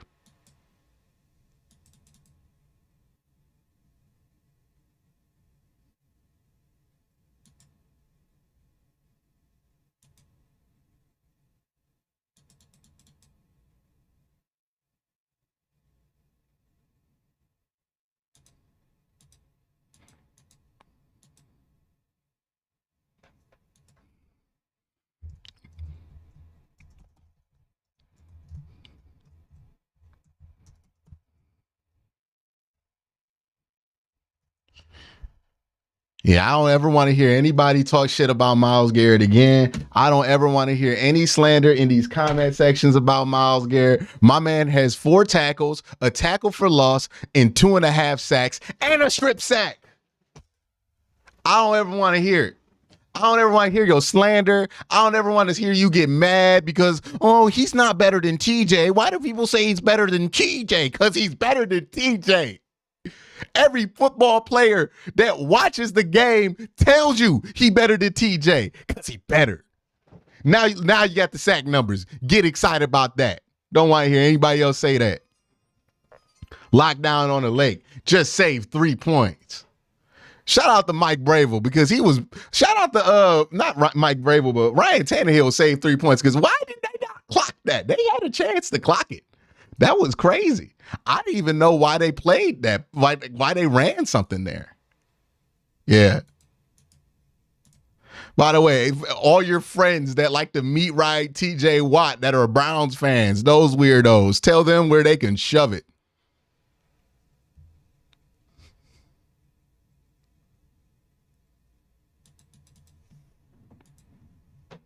Tell them where they can shove it. Browns been fighting the refs and the Titans, and they up by 10. And don't let them get a 3 and out to start this half, because then it's about to get nasty.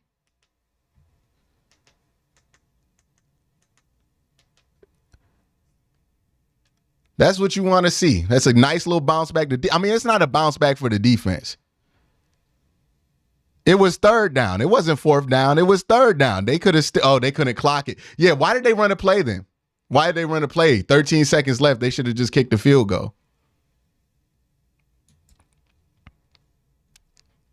I forgot that it was 3rd down.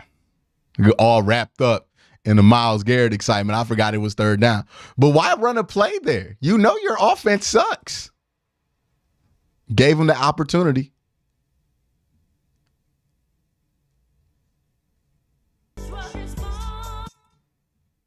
That's what I'm talking about, man. This defense is good. This defense looks real.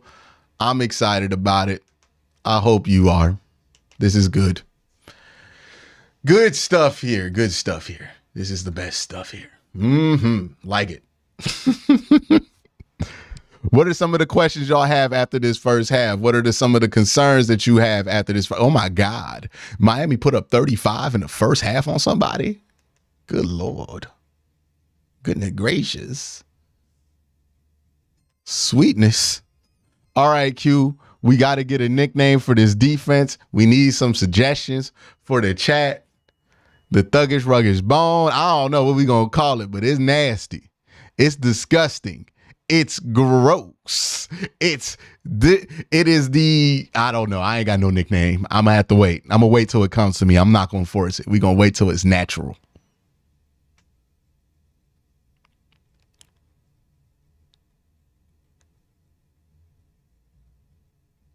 We're going to wait till it's natural. Also, the real D-Hop makes a 52-yard field goal. Shout out to Shout out to Dustin Hopkins making it happen with the field goals today. Would love to see more touchdowns. I kind of have a love-hate relationship with how much we have to see him so far early in the season, but what a move to go get him, right? Because we saw what Cade York was going to be. We saw what he was in the preseason, and we know that, like, hey, there's a good chance that if you would have went into the season with Cade York, you would be 0-3 right now. Well, 0-2. and you might have a weak little 4-point lead. Makes a huge difference having a competent kicker, right? My big thing with special teams is it doesn't have to be the best, but it has to be competent. And right now, Dustin Hopkins has been more than competent.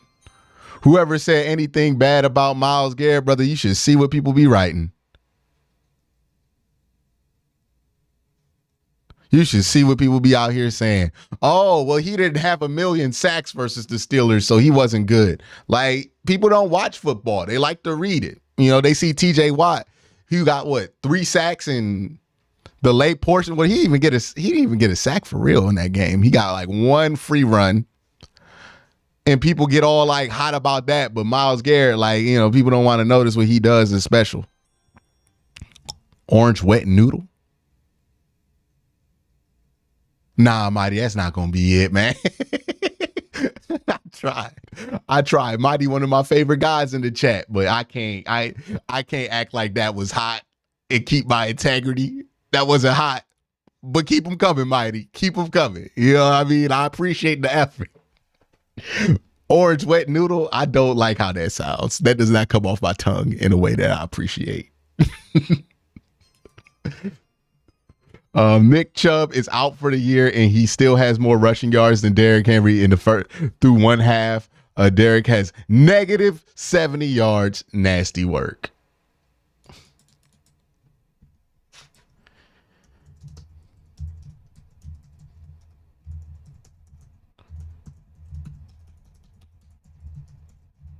Yeah, we ain't even get to talk about the run defense yet. Thanks for reminding me, Mike.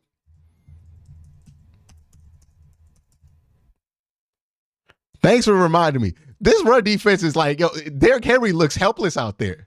Like, he looks confused at what is happening. He hasn't been positive all game. Just great.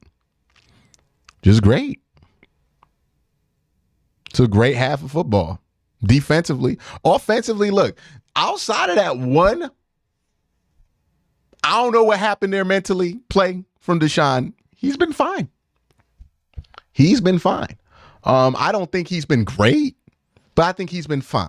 I would love to see him come out here and be great. There have been a couple of great throws. I thought that fade ball that he threw to Amari Cooper, that's why you get paid $230 million. Like, that was a throw worthy of getting paid that kind of money. Doesn't justify the whole contract, but that was a $230 million throw. Beautiful throw right there. Beautiful anticipation. Beautiful throw. Love that. I thought the other deep ball that he threw to Cooper was really good too. That got caught in that PI that really changed the drive. So outside of that one god-awful play, he's been pretty solid. I would love to see him start to play with more confidence in the middle of the field, start to really get some anticipation throws in the middle of the field, and start to look like the old Deshaun Watson. But that might take some time. But if this is what he can be in the meantime, this is enough to win with. We just have to make sure that he eventually gives you what you want to see. Sleep Leo says with the $2 super chat, we are the dog pound, the thuggish ruggish bone goes. It's gotta come. It's gotta come natural. The Hellhounds or the Bulldogs. Bulldogs is too generic. Hellhounds might be it. I don't know. There's something. Look, the right nickname will come. Because I feel a nickname. It feels nickname worthy, but it's gotta come. The best nicknames, they come after time, right? Legion of Boom wasn't Legion of Boom after 3 weeks. I bet it took like 8, 9 to get it right. You know what I mean? So we gotta wait for that to approach, but it's coming. It's coming. Ben Thompson with the $1 super chat. Appreciate that.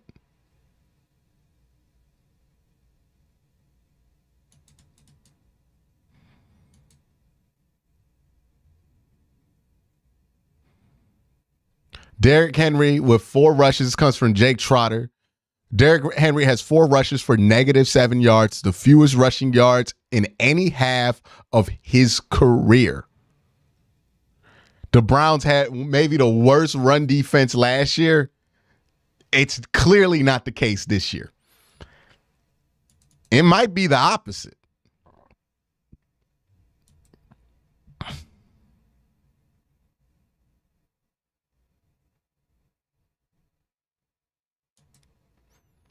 But offensively, I want to see more from them. I want to see more in rhythm. It's nice to see Watson take what's there, play within the structure of the offense. He doesn't look like he's fighting it as much. You just want to see, okay, instead of fighting with it, it's good that you're not fighting with it. Now flow with it a little bit, right? Like just start to flow with it. Maybe that comes next week. Maybe that comes a little bit in this game, but I want to see him start to flow with this so that, you know, if the Browns get this 3 and out, we can start to pull away in this game.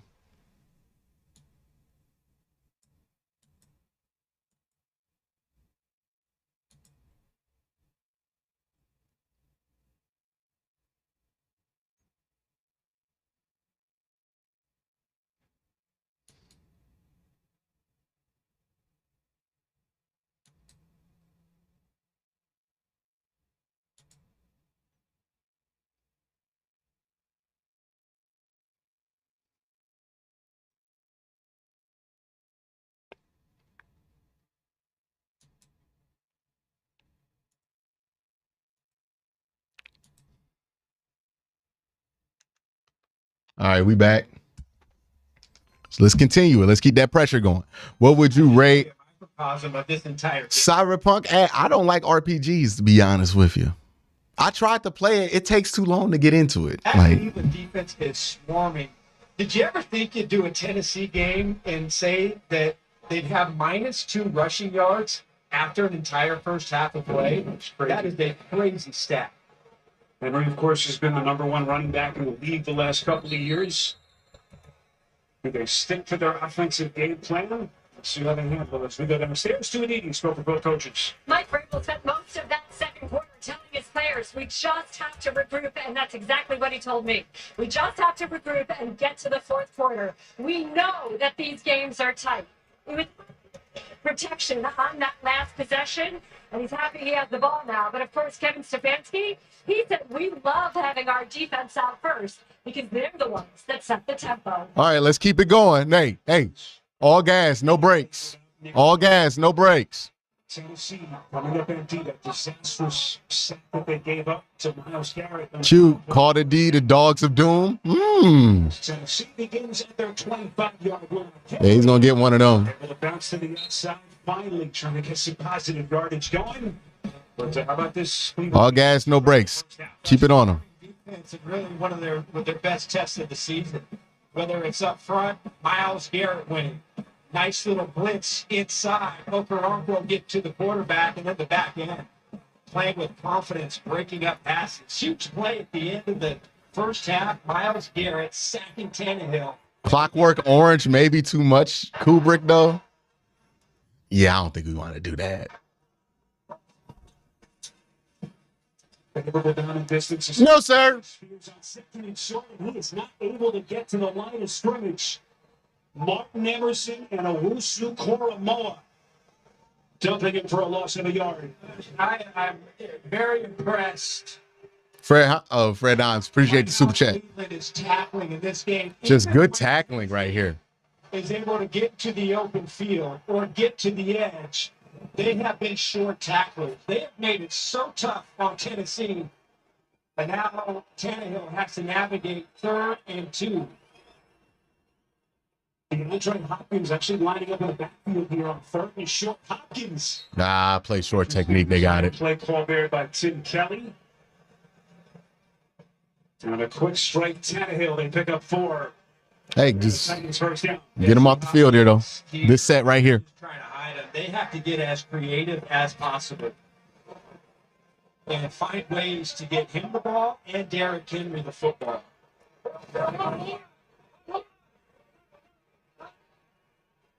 Moving Burks to try to seal off the edge.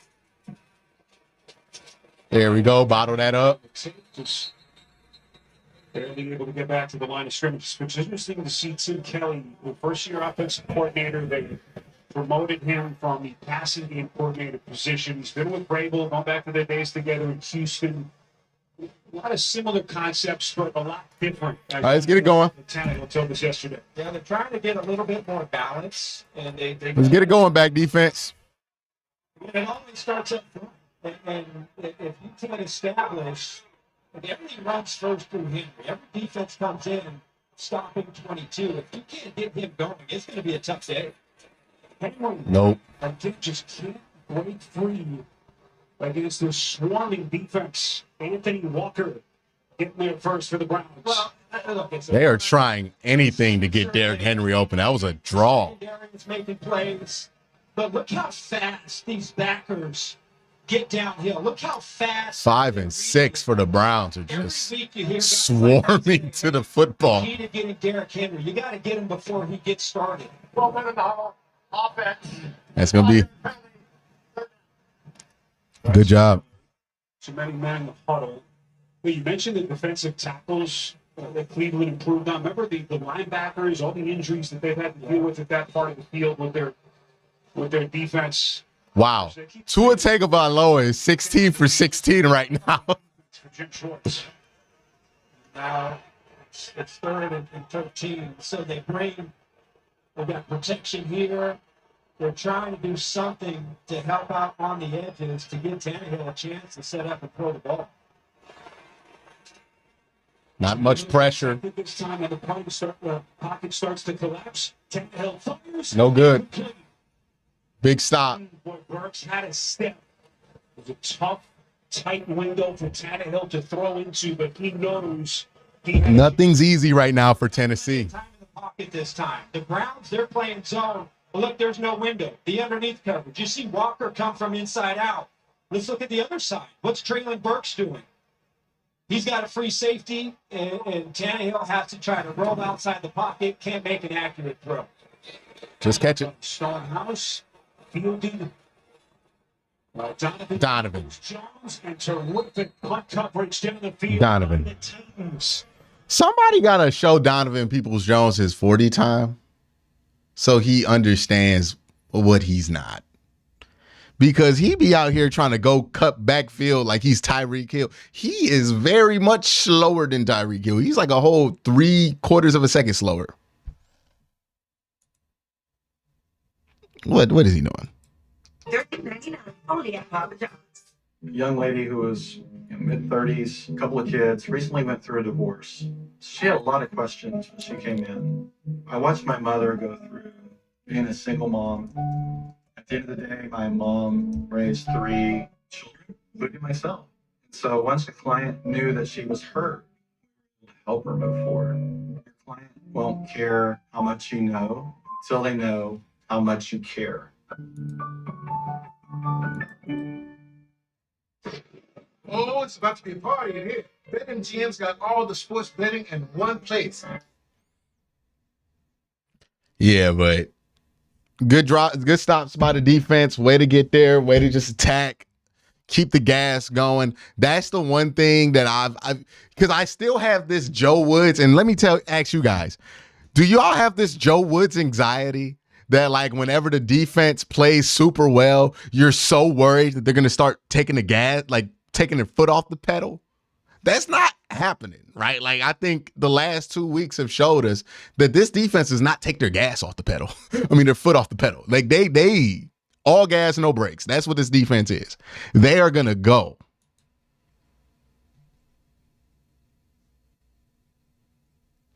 Yeah, Tua might be him though. Tua might be that dude.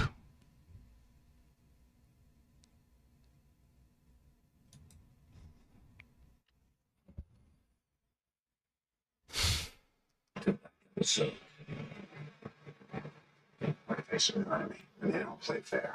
So the match continues with back-to-back episodes tonight on CBS. This broadcast is copyrighted by NFL Productions for the private use of our audience. Any other use of this broadcast or any pictures, descriptions, or accounts of the game without the consent of NFL Productions is prohibited.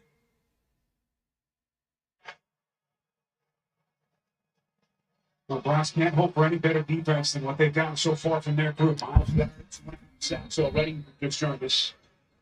They'll throw the headliner as they have held Tennessee to just 3 points.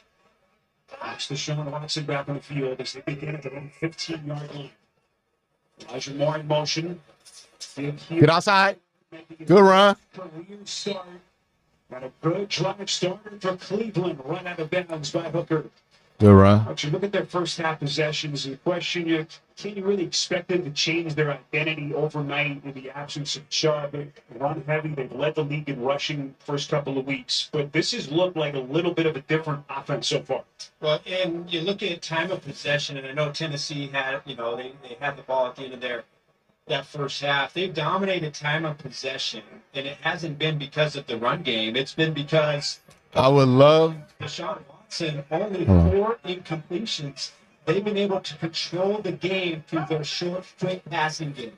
Jerome Ford split out top of your picture. Watson. Take it. Throw. Got it. Good throw. That's it. That's it. That's it. I would love to be in the meetings this week. Hey, guys, you're going the wrong way. Yeah. If you know Spiro in this game, and I would keep doing this if I was Cleveland. Spiro, how often do you see the corner? Look at that. He didn't have to move at all. It just floated into his arm. Now that's another $230 million. This D is the hurt locker. Because they have not played with discipline, and if you're going to keep giving your back to the quarterback, you can expect that ball to keep coming downfield. There was an illegal hands to the face penalty against Simmons that they negated and declined, of course. Yeah, just get rid of that one. Get rid of that one. Completion here. Talking about Watson, and this offense is still down to 2 Spiro Arch is talking about how this offense is actually suiting Watson. So Watson told me last month that he spent a year trying to convince Kevin Stefanski that instead of the tight formations he likes, they need to go empty more often. He told me last month, I think I finally convinced you, and just watch us do it. You had to expect it was going to take time. You mentioned the layoff 2 years.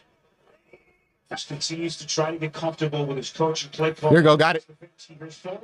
Good burst by Ford. 3rd and short. 40-yard line. And a pickup of 8 as Ford starting to pick up some steam for Cleveland. Yeah, really nice combination blocking here on the edge, and you notice it hasn't been a big part of this game until really this drive, but Cleveland having some success. There you go. Way to find it. Way to burst through it. Watch Simmons last year, even this year, really makes it tough. This is go for it territory. Getting off tackle, and that's where Ford has been able to find some space to run. Back to the ground game to Ford, and he is short. Now go for this. Go for this. The way your defense has been playing, go for this. Field goal range. You're not in field goal range.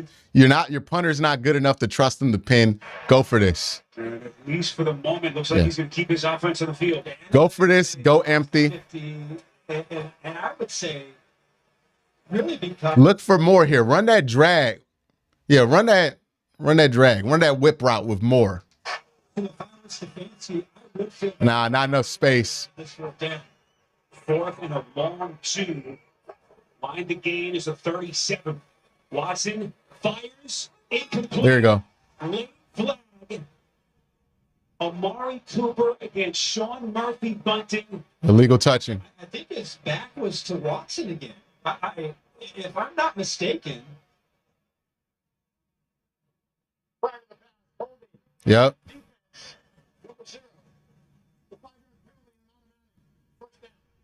Second monster penalty on Murphy Bunting. Big time. He feels that he didn't hold and he was just in position.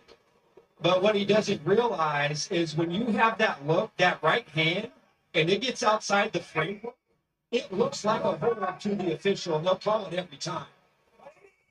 He's quickly become a huge key starter for this defense. Is Elijah Moore unable to find the edge? Honestly, let Ford run it more. I've been intrigued with him running the ball. Like, I think he should run it more if you're going to run it.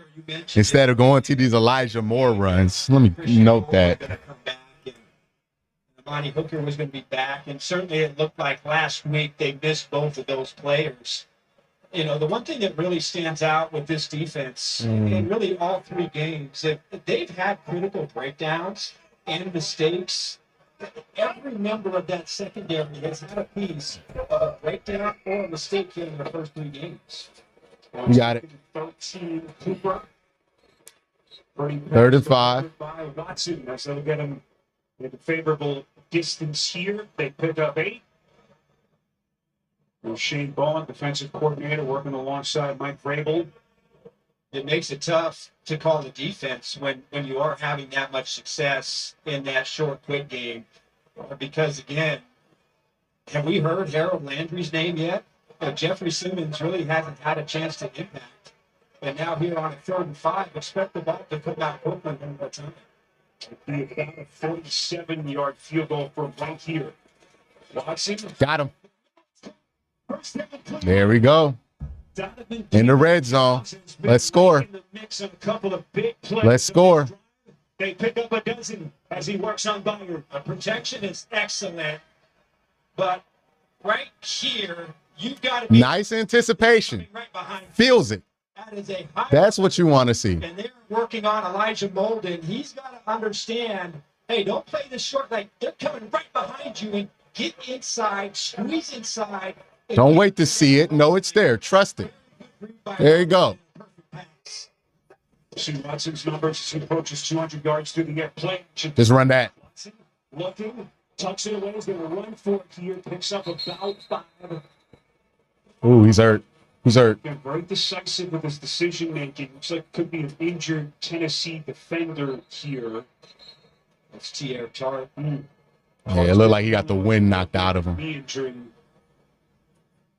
As the athletic trainers are going to make the far jog over from Tennessee's sideline to take a closer look at Tart. As we step aside. Yeah, the game's going good. Game's going good. Hopefully he's all right, though, the injury. Oh, my goodness, says you wanted Rutgers? Well, here you go. Look, let's be fair to Tennessee. They not Rutgers, all right? Because if this was Rutgers, we'd be up by 50. We'd be up by 50. I'd be on this damn elliptical. You know what I mean? Like, it would be one of those games. This ain't one of those ones yet. Finish the drive here, though. You want to finish the drive. Wait, Watson's done a great job today. And where I think everybody has to give him credit for. He's done a great job of playing within the structure of the offense, taking what's there and using that to stay ahead of the sticks. You see how much better this offense looks when you're able to stay ahead of the sticks consistently. This offense is going to give you consistent opportunities to stay ahead of the sticks, to stay out of plus downs, to stay out of this. You've noticed he hasn't taken very many sacks. He's been able to wiggle out of a few of them. He's starting to get the ball out a little faster. I would like it if it came out just a tad bit faster, but I'm not complaining with what he's done today so far. Finish this drive, score here, get another defensive stop, and score again, and you feel good. You feel good, especially as it's going to start getting into the late part of the third quarter. You feel really good about that.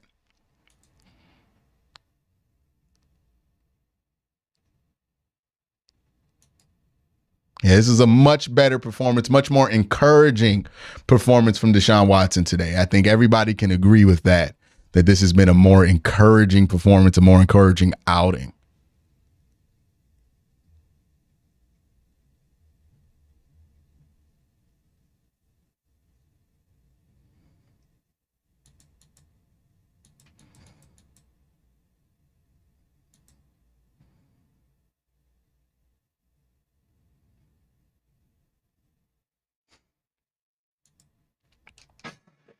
Time now to get you our game highlights presented by Ford. As we rejoin you here in Cleveland, Sean Murphy bumping the takeaway in the first half. Huge early play for Tennessee's defense. And speaking of defense, Art, we've seen a lot of it so far. Two of the best units in the sport. Derrick Henry hasn't had much room to operate. Myles Garrett, 2.5 sacks. Strutting all over the place for this Cleveland defense. All 3 levels. They've been playing lights out. Watson is amazing at slipping sacks. He'll get better throwing more game speed reps. Needs desperately his defense to step up here and do not let them get to the end zone. Elijah Moore was not. Uh-oh. Woo!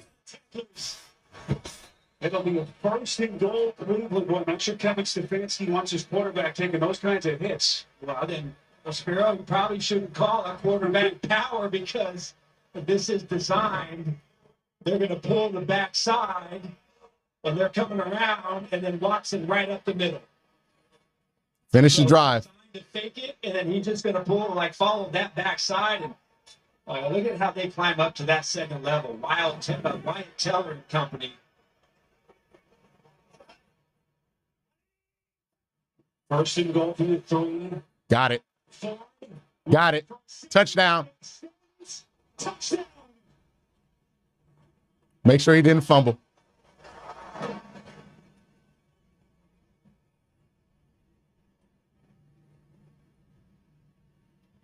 First career start from Ford. Nice. In the absence Let's see the replay. of his big brother Chubb, and he's been all over the place for Cleveland. Excellent blocking, first front side by both tight ends. Yeah, you got it. All right, cool. Touchdown. Chance on the edge. How many times have you seen Cleveland and their defensive backs in this game come up and make that sure tackler? Look, man, I couldn't be happy. Well, let's make sure he make the extra point. Defense. So Ford with a rushing and a receiving. Got it. All right. I couldn't be happier for Jerome Ford. So many people were so willing in the offseason to just completely discount him as if he wasn't going to be a factor, as if he's not good enough to even back up Nick Chubb. Oh my God, what happens if they're injury? We're just stuck with Jerome Ford as if Jerome Ford ain't shit. Jerome Ford is proving to you that y'all was disrespecting him, right? All the Ezekiel Elliott talk, all the trade for Cam Akers talk, all the trade for Jonathan Taylor talk was disrespectful to Jerome Ford. Jerome Ford playing very well. Honestly, I would love if Kevin stopped calling these trickeration run plays and just get the damn ball to Jerome because he looked like he's good. Deshaun Watson had about as bad as a game as you could have in front of the biggest spotlight that you can have it. And bounced back so far in this game. Had that one awful play, but that's it.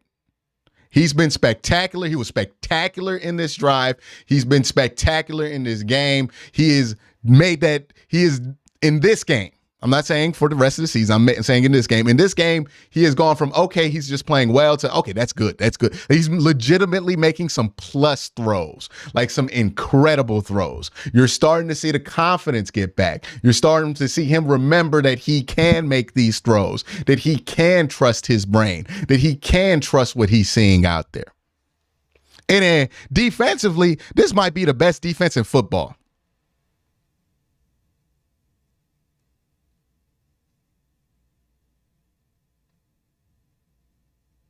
Like, straight up, this might be the best defense in football.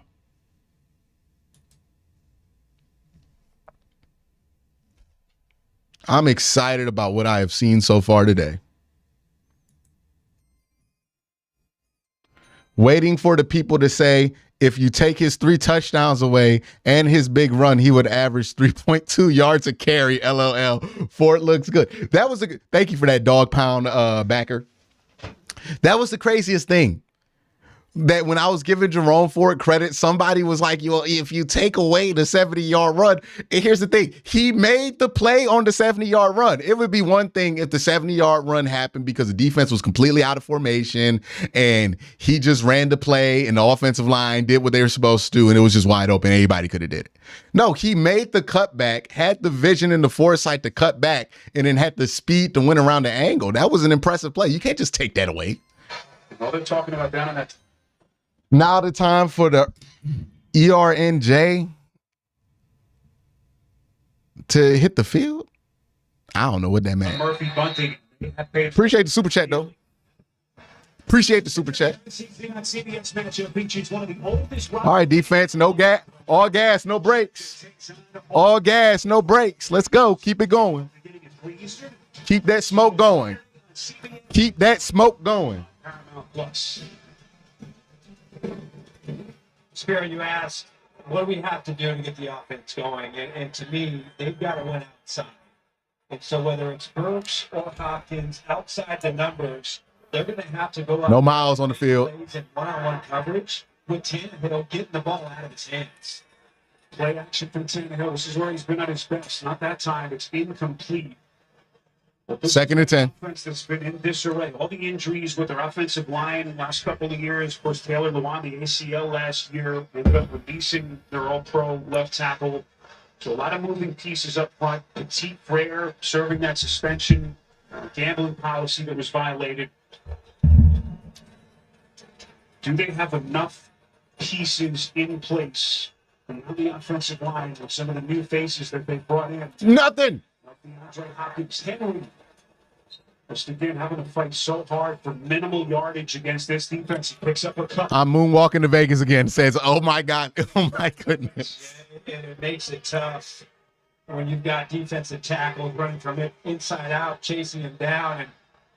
And again, number one, this starts with identifying. Well, I'm sure you know where Miles Garrett's going to be. He's going to be on the left side. So knowing where he's at, and then how are you going to help him? Right now they have help here, but they're going to have to solve number 95. So Tannehill to have time to throw this ball. The double Tannehill. Oh, he just drops it. Chris Corley says, can't wait for the narrative to be the Titans played terribly. This kid's made a couple of big catches already. Year 2 for him out of Maryland. Here's the thing. For every team that plays terribly is a defense that makes it happen. You're going to slide the line and keep it back to that side. And so you've got all your bases covered. That ball is thrown 4 yards short of the stick. So The front office is certainly vindicated in having Ford here. Absolutely, Mighty. right now, nobody's stepping. Thank you for the super chat. On offense. Peoples-Jones on a fair catch. And Cleveland's going to have it. They forced the 3 and out without Myles Garrett on the field at all.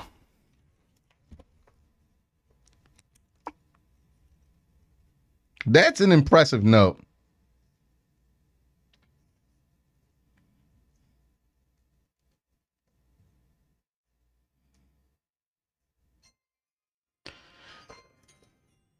John Luttrell says, are we moonwalking to Vegas yet?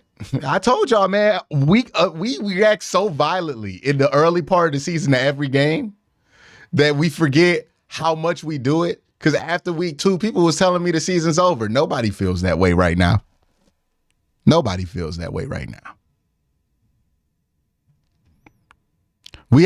I said on that video earlier this week, the Browns have an elite run defense, an elite defense, period. They have a really good run game. We don't know what Deshaun's giving us, but hey, you have a good team still. There's no reason you should take yourself out. Zachary Davino says, shout out from Arizona. Q, only level-headed in Cleveland. I try my best to give y'all good content. I try my best. I try my absolute best. And I feel like I'm in my 5th year of doing this. So, I've learned some things. I've learned when to hit certain buttons, when I need to do things. But yeah, I try my best. Chubb for the dub with a $2 super chat says, I need you to do the worm if Miles gets another sack. Brother, I have torn my ACL and never gotten surgery. I am never doing the worm. I can't even hoop anymore, dog. If I try to shuffle back and forth too hard, I'm gonna re-tear it or re-aggravate it or tear some scar tissue. I ain't doing no worm, dog. That's why I have to go on the elliptical. I can't be out here running on the treadmill because even that could be dangerous getting off of it if I don't have my feet right. Michael Stone donated $10. Appreciate that. I absolutely love the dominance of the Browns defense. This is what you dream of defensively. Let's get another drive here, offense. A little break in the action here in Cleveland. That's the Browns radio booth. Chris Rose to your right, Nathan Zagura to your left. We want to mention Jim Donovan, longtime radio voice of the Cleveland Browns. He's been in that position since 1999, since their return from the NFL. Jim has stepped away from the team. He's talked about his cancer battle. We want to tell him that we're thinking about it for you, Jim. And we certainly hope to see him back where he belongs. He's been an institution here for a very long time. He's going to be bigger. Nothing. Roger McCreary able to get there first. That's the 3rd sack for this Tennessee defense. How long did that take us back? That take us back to 17? Our next gen stats powered by AWS. Well, coming into this game, we spoke about early how the downfield passing game hasn't been there. Well, today it has. 4 of 5 over 10. He's been able to target Tennessee defensive backs downfield. And, oh, by the way, under 10 yards, he's not bad either. Completing 79% of his passes. I'd say he's getting back on the right track. Watson play action, faking initially to Hunt. He goes to Hunt. If you get 10 back here, it's big. Through the air. That's a pickup of 9. Okay. Alshire. So 3rd and 11. Combined with McCreary on the tackle, 3rd and 9. So listen, if you're Tennessee right now, you just made a great play for negative yardage on. Let's see what they come out in. Are they going to try to get pressure? Are they going to try to get pressure? They try to get pressure. You might want to check to something where you can get a nice little fade ball on the outside and just test them one-on-one. Getting them No, they're not pressuring. and either getting a catch or a penalty. They're going to make you play middle of the field here. Watson feeling the Good screen. Get downfield. There we go. First down, big. Good job, Hunt. Just like old times. Play calling, because this is a too deep coverage. You're going to get somebody rolling down the middle of the field, and then watch this open area. Nothing but green grass, blockers, and Kareem Hunt. Now look at this. Now that is a good feeling right there. If you're Kareem Hunt, easy first down pickup. Excellent. Honest question, Q. Have you ever seen a defensive turnaround like this one before? I can't think of one. No, I haven't. Play against this defense is Ford. He's going to be pushed backwards. And Didi mentioned it earlier. I can't remember, Buckeye Steve. This is I've never seen it switch this fast. This early. That's the thing. Like maybe at the end of the year, you compare some of these defenses and they make these big changes, but I've never seen it this fast, this early in the season, this different. They need him badly, Arch, to perform. There's no doubt. All right, let's get ahead of the sticks here, Deshaun. We're going to be an empty, right? Know the locker room, and you know that he still has skill and talent. Are we running? On 2nd and 12. Watson, all day to throw. Got him. Delivers a strike. Okay, forget getting ahead of the sticks. Just get a first down. Yeah. A pickup of 14. Aditi, what do you have on Hunt? You guys are talking about how he only knows the offense, and in fact, Kevin Stefanski said it was good. He didn't have to unlearn another new offense. But Hunt also talked to us about it's his job to bring the energy. He's the one that talks. Joel Petonio told me we finally got a voice back on offense. I'll tell you this, though, guys. Hunt promised not to do too much trash talking today. Well, he was happy just to be back on the field with this team after all. Good touch on that ball. Good anticipation. Field as they continue to get creative and how they're implementing him, Arch, into this offense as they pick up another half dozen through the year. It's really, we say it all the time, an extension of the run game. And so normally you'd see in this situation, Chubb probably, getting ready to wear things out. But I really think in this game, they've been able to control the clock, control the drives with short, precise passing game, and that's allowed them to really dominate the time of possession. There's more getting, more trying to break free. Terrific open field play by one of the All right, 3rd and short. in the sport, Kevin Byard. That's a great play by the safety. This open field It was there. Great play by the safety. And remember, Tennessee, their front seven, even going back to last year, how good they are against the run. That's the strength of their defense and what they do well. And so what are you going to do? You don't have Chubb. Ford certainly is a capable back, but it's not like having Nick Chubb. 3rd and 4 here, baby. And so what do you do? Hey, let's stay away from Tennessee's strength, get the ball out quickly, and force them to make plays and tackle us in the open. I like that matchup with Moore. Water winds down, 3rd down. I don't know what happened there. You might want to go for this. For Watson in the passing game, looking in the direction of Ford. There was Murphy bunting with him. Are they going to punt? And the Browns are going to punt.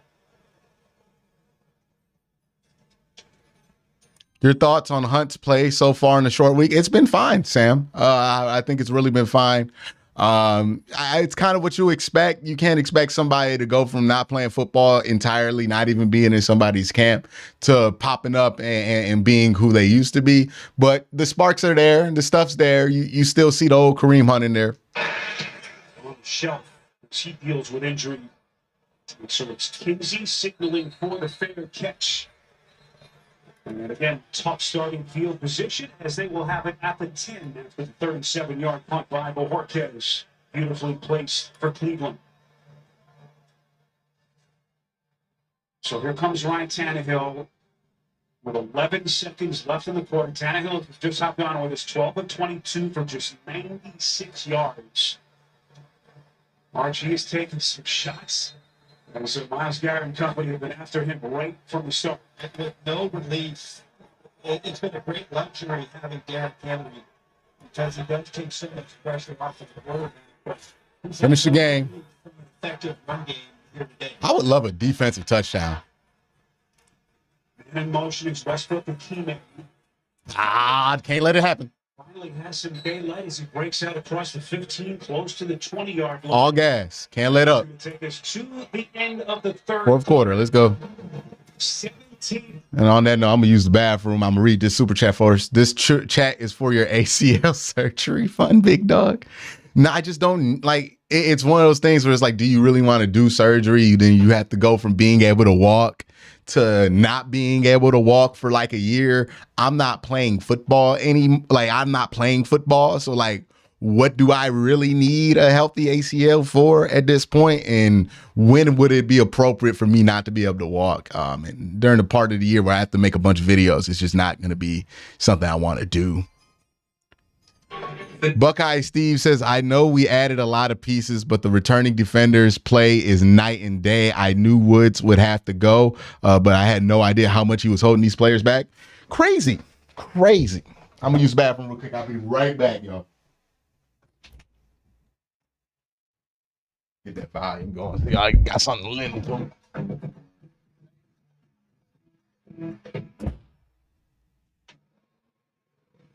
I said I never joined. Sounds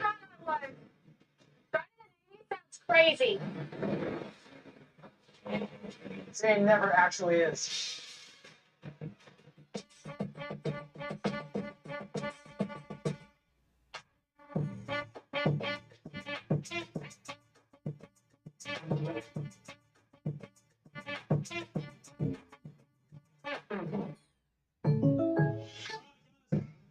Season boils down to one word. Bundle home and auto. But that's 4 words. Not if you bundle them.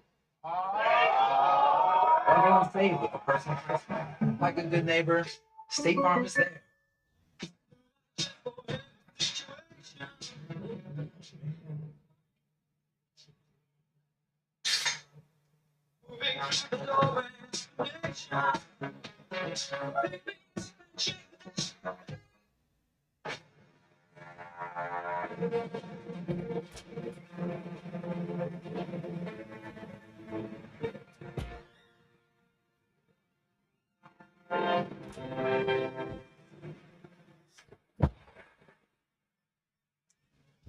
I'm back. Game back. Start of the fourth quarter in Cleveland. 67,000 plus. Get themselves charged up. If there's ever a moment in this game for Ryan Tannehill, this offense to get its game going, it's right here, 2nd and 2, as they work inside their own 20. Got him! Alex Wright, big play! Just shoots through the gap. And it's number 4 for the Browns. That's what I'm talking about, man. And Tannehill just, again, he doesn't have any chance whatsoever. Alex Wright standing up in the middle, and there's no chance. Like, I mean, what in the world can Tannehill possibly do to avoid that sack? Jim Schwartz, this defense Get him off the field. is dominated from the opening snap. Look at this. Look at this. Running around and Did you see that? All right, so they're playing man defense on Myles Garrett. So Myles Garrett runs to the left side. He sees two tight ends follow, and then he goes, "Let me go to the right side." And then he sees them follow, so he just starts running back and forth. That is, nobody does that to anybody in the NFL other than the best player. Defense is doing exactly what he wants. He said his goal was to unencumber their minds. He just wants to put his players in position and let them play. So we're not showing the full. Tennessee is scared to death of Myles Garrett.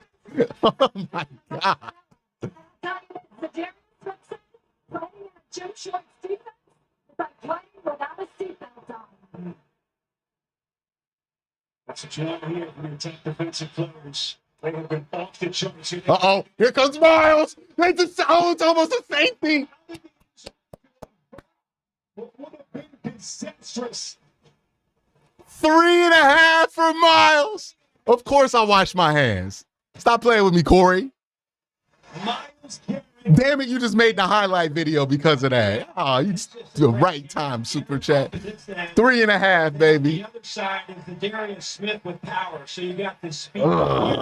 Just the bend. It's unstoppable. Darius Smith, Oh. who's pushing Hubbard back, and then Garrett's able to finish it up. What a tandem. Archer just not sure how you can ask your left tackle to block you one-on-one on a third down. Man, this is a beauty of a punt. My goodness. Peoples Jones bobbles the punt. Able to recover. He's going to pick up some pretty big positive yardage here as he crosses the 30. Fred Heim says Schwartz is a happy man. Look, Tennessee's defense is scared to death of Myles Garrett.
They mirrored Myles Garrett on that play. Like, that's incredible what they did there.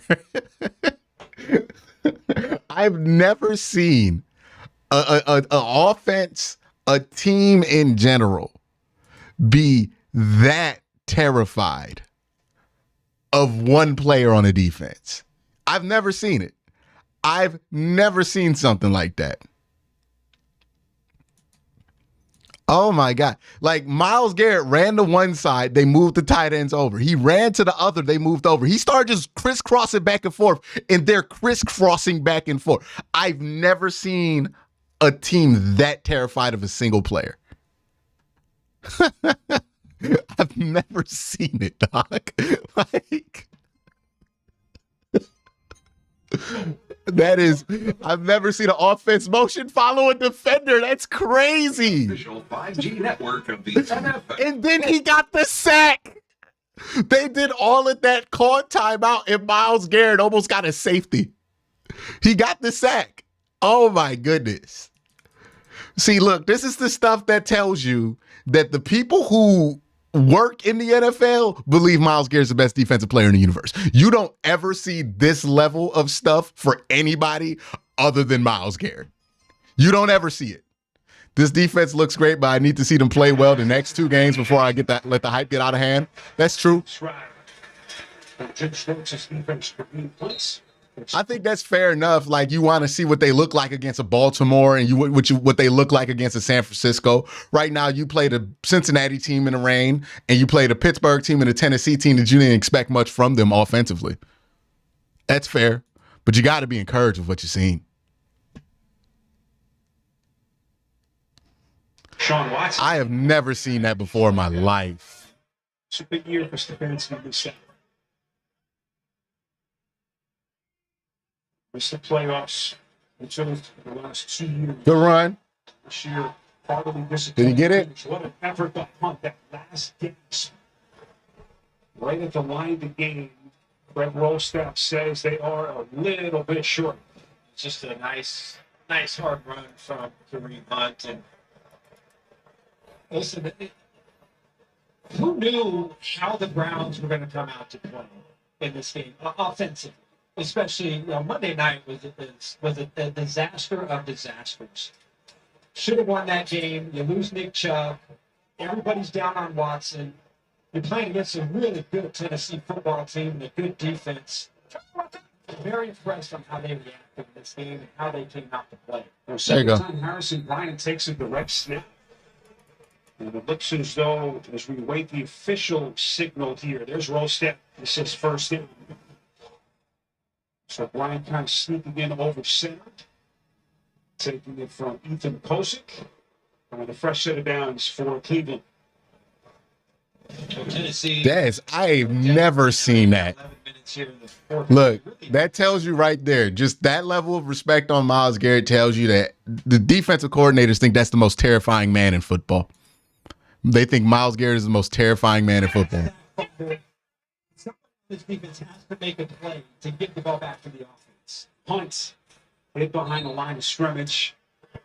Was barely able to get back for a no gain officially here. Second down with that clock running.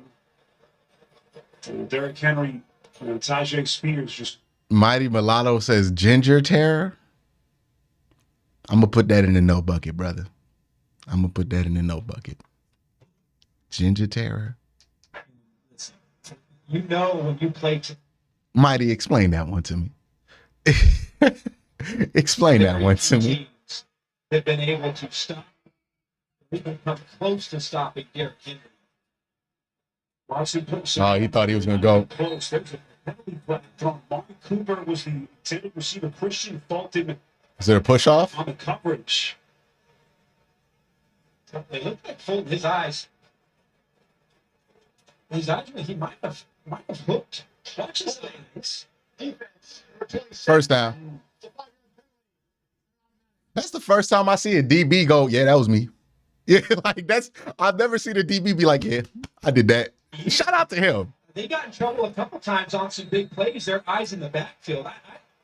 As I watch the secondary, they've got good players, but they have gotten in trouble now in their first 3 games of this season by not being disciplined with their eyes and really had some crucial give-ups and some penalties. Good run. This is for stiff arm.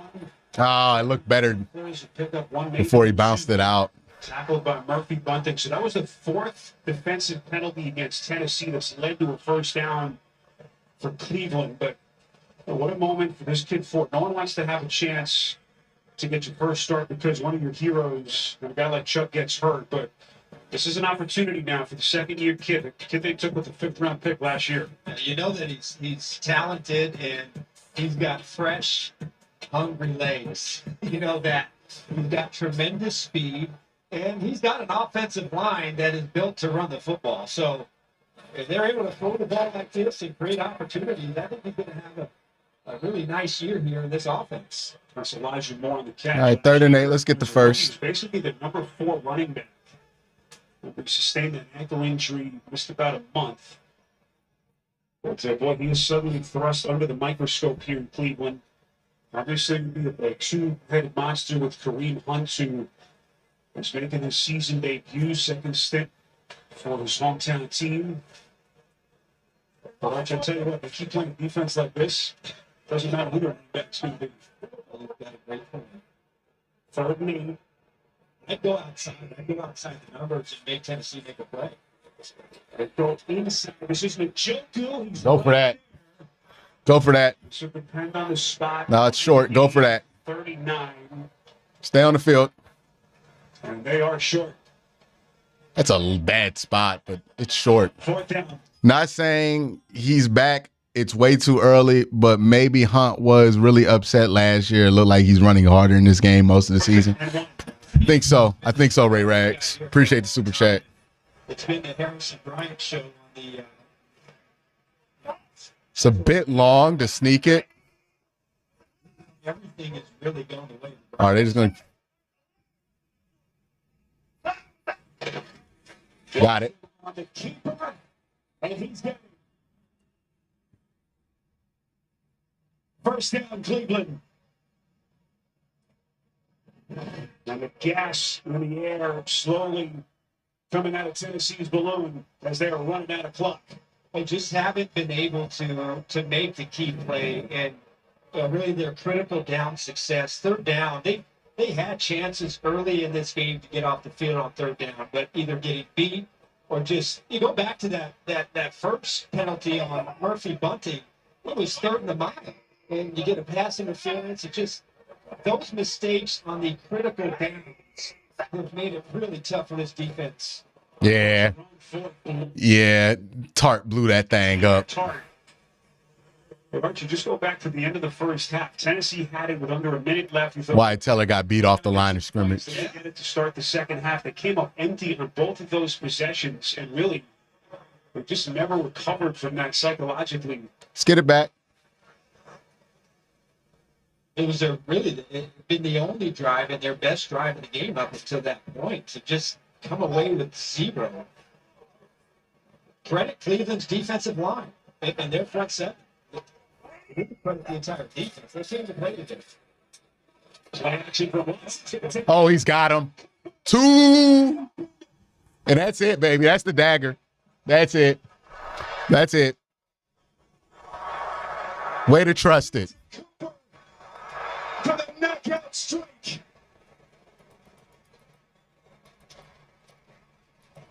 Spear, I'm sorry. It's bad defense.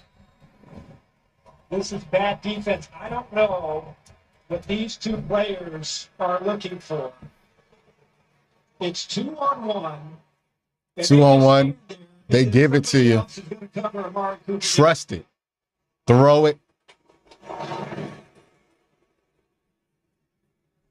Hooker was the safety, but massive breakdown on the back end of that Tennessee defensive unit that really has been good. Sean Watson, 27 of 33, 289 yards, 2 touchdowns. If the Browns get the ball back, he has a chance Start to rise. to have a 300-yard game here.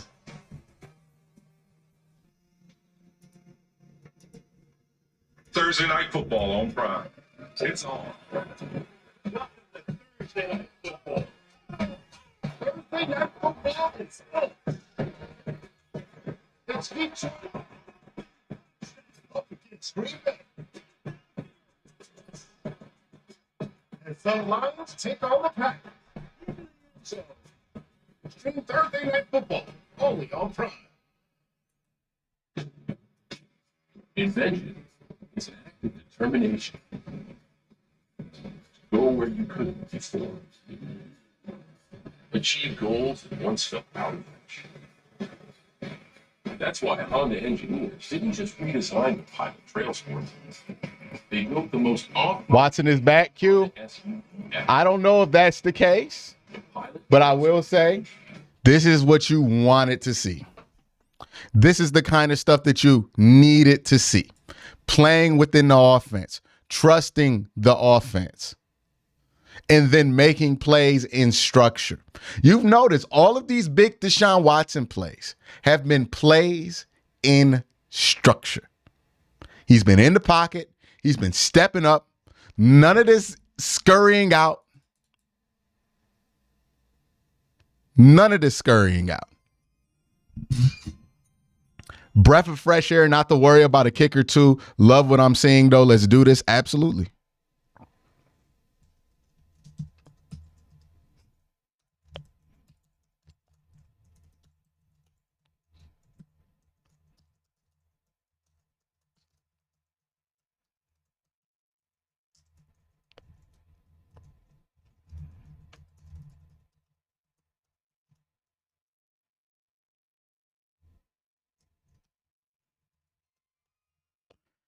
Chosen Cartel, does Stefanski just show emotion on the sideline? Look at that. See, he getting it all today. We getting it all today.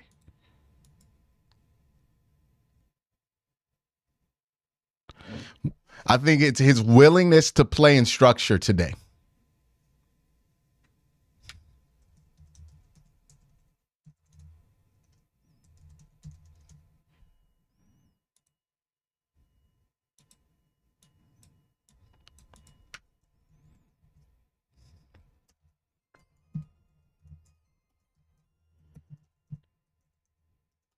Chubb is gone. Watson is flourishing. We're not about to Odell Baker Mayfield this. We're not about to Odell Baker Mayfield this. Appreciate the super chat though, SG.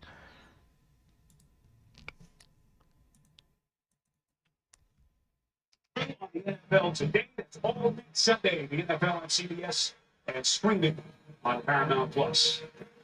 Spiro, that's why you just can't overreact.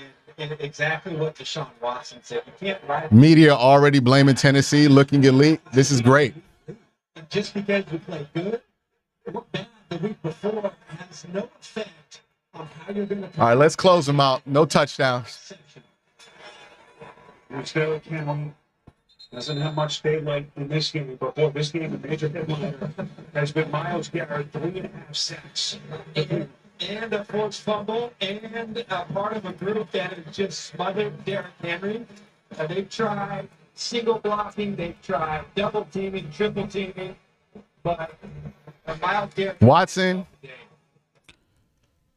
Buckeye Steve says here, Watson has needed a good game in order to have good games. Hopefully today gets the weight off of his shoulders. Good signs of progress. What I want today to be and mean for Watson is, hey, it's there.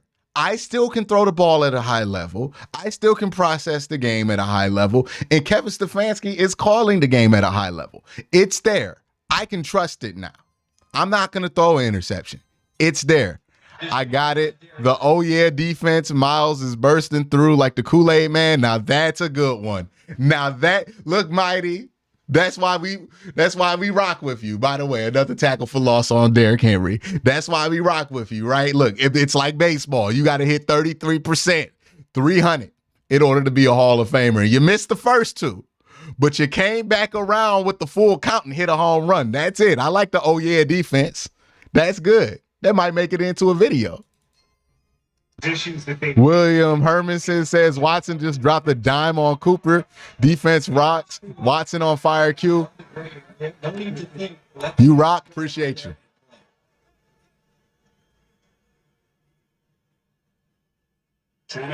Miles trying to get 4.5.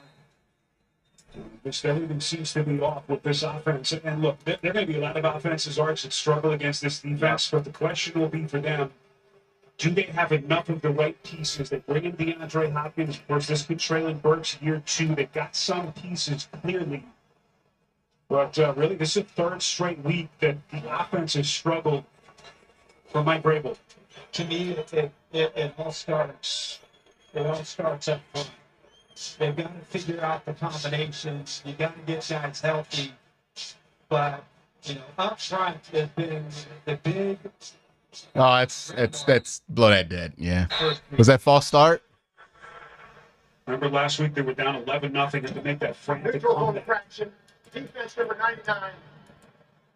The quarterback. Yeah. Penalty. Third down. Still third down. Man penalized. They make some huge plays in the passing game to get their team back, finally ending that long 8-game slide going back to last season. But Spiro, you know what they had last week is it wasn't a signature day, but they still ran the ball effectively, and they used the play action for their 2 big plays down the field. They have no threat of any play action in this game because they're playing tight man here. Been completely taken out and is a non-factor. Tannehill doesn't have that play action. It's just not the same quarterback. Here he is taking a shit put. That pass was right there. Would have been an incredible catch by.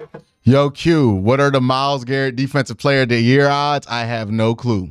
Somebody in chat does, though. Somebody in chat does.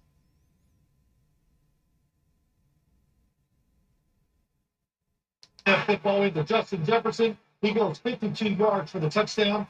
Minnesota leading the Los Angeles Chargers 24-21. Back to Spirit. Well, what a crazy start for Justin Jefferson, Minnesota. Kirk Cousins, prolific. Cousins looking for a big win. Don't touch it. Out of bounds. Here, just inside the end zone. And the officials are going to mark it out to the 20 for Deshaun Watson and company. Reminder to keep it here. The State Farm postgame show comes your way next. JB Phil, Nate Boomer, and Coach Cower. Get you all the latest scores and highlights. It's all coming up on the State Farm postgame show. It was fun to come to Cleveland. DeAndre Hopkins hoping to resurrect his career. It looks like Deshaun Watson's day is over. On a successful day at that. Dorian Thompson-Robinson, 5th round pick. Oh, DTR in. The rookie. Onto the field, he'll get here to the No, Pierre. strong bounces it to the outside. He's going to Almost fumbled. the 30-yard line. And a good drive starter for Cleveland. It's a pickup of 9. Yeah, this is a butt kicking. Bounce back game. Kevin Stefanski was hoping for his quarterback. Yeah, I would say just terrific numbers. In 27 of 33, 289, 2 touchdowns. Had the cherry on top, the last one to Amari Cooper. But he has been, and remember, at least early in the game, not so much here in the second half, but early in the game, he did a nice job of getting outside of that. See what else we get here for no. And not taking the sack. And again, that's exactly what you want to see from Watson. Tremendous game. You're right. Look, they're not playing well, and they've got to fix some things, some technique issues in their secondary that's really hurt them. But this is a legit defense that hasn't played well today, but an excellent job for number 4. So Thompson Robinson getting a chance here to get some reps. The rookie with Cleveland in front 27-3. Thompson, born in South Carolina, plays high school ball at Bishop Gorman in Las Vegas before eventually making his way to UCLA. Q, I got over 160 points in your fantasy league, dog. I had to start Kenny Pickett in one of them leagues. I'm in hell. I'm in fantasy hell. As much as they can. Pierre Strong picks up a couple. Let's go back to JP. Another NFL Today update in New York. Jets have a 13-play drive. Yeah, it's a good drive by them. Nick Bowden, the fullback, runs 1 yard for the touchdown. New England now leading 13-10. Back to you, Sparrow.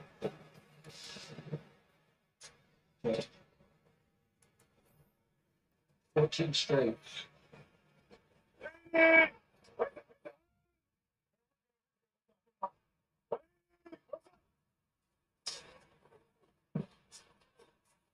They're strong. It'll cut Good block.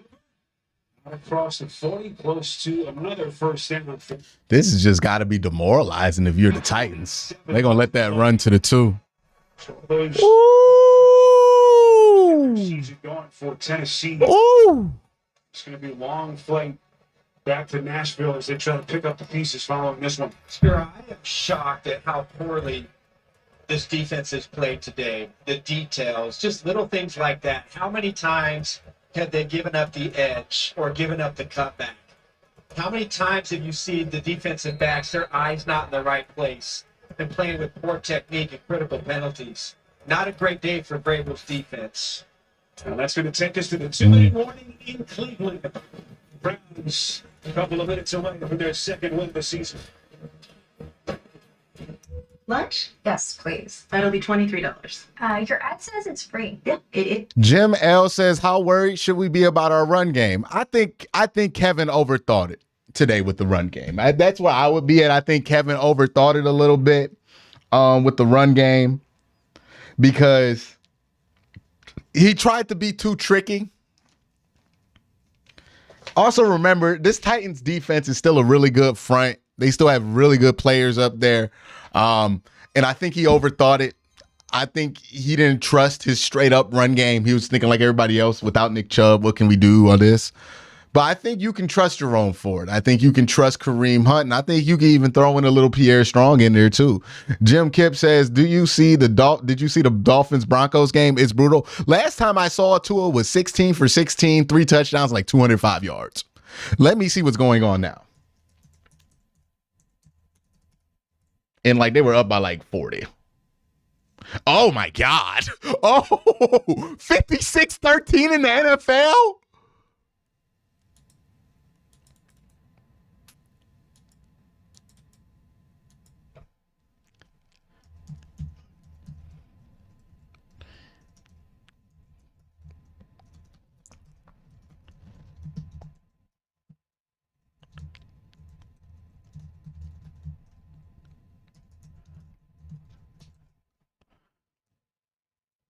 With a quarter left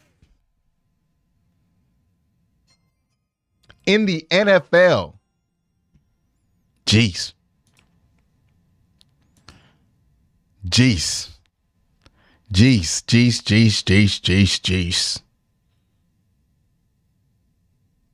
We have made another team quit halfway through the fourth. It's nice to keep. Look, the point differential for this team is much different than what it's been in years because we're able to keep those leads once we get them.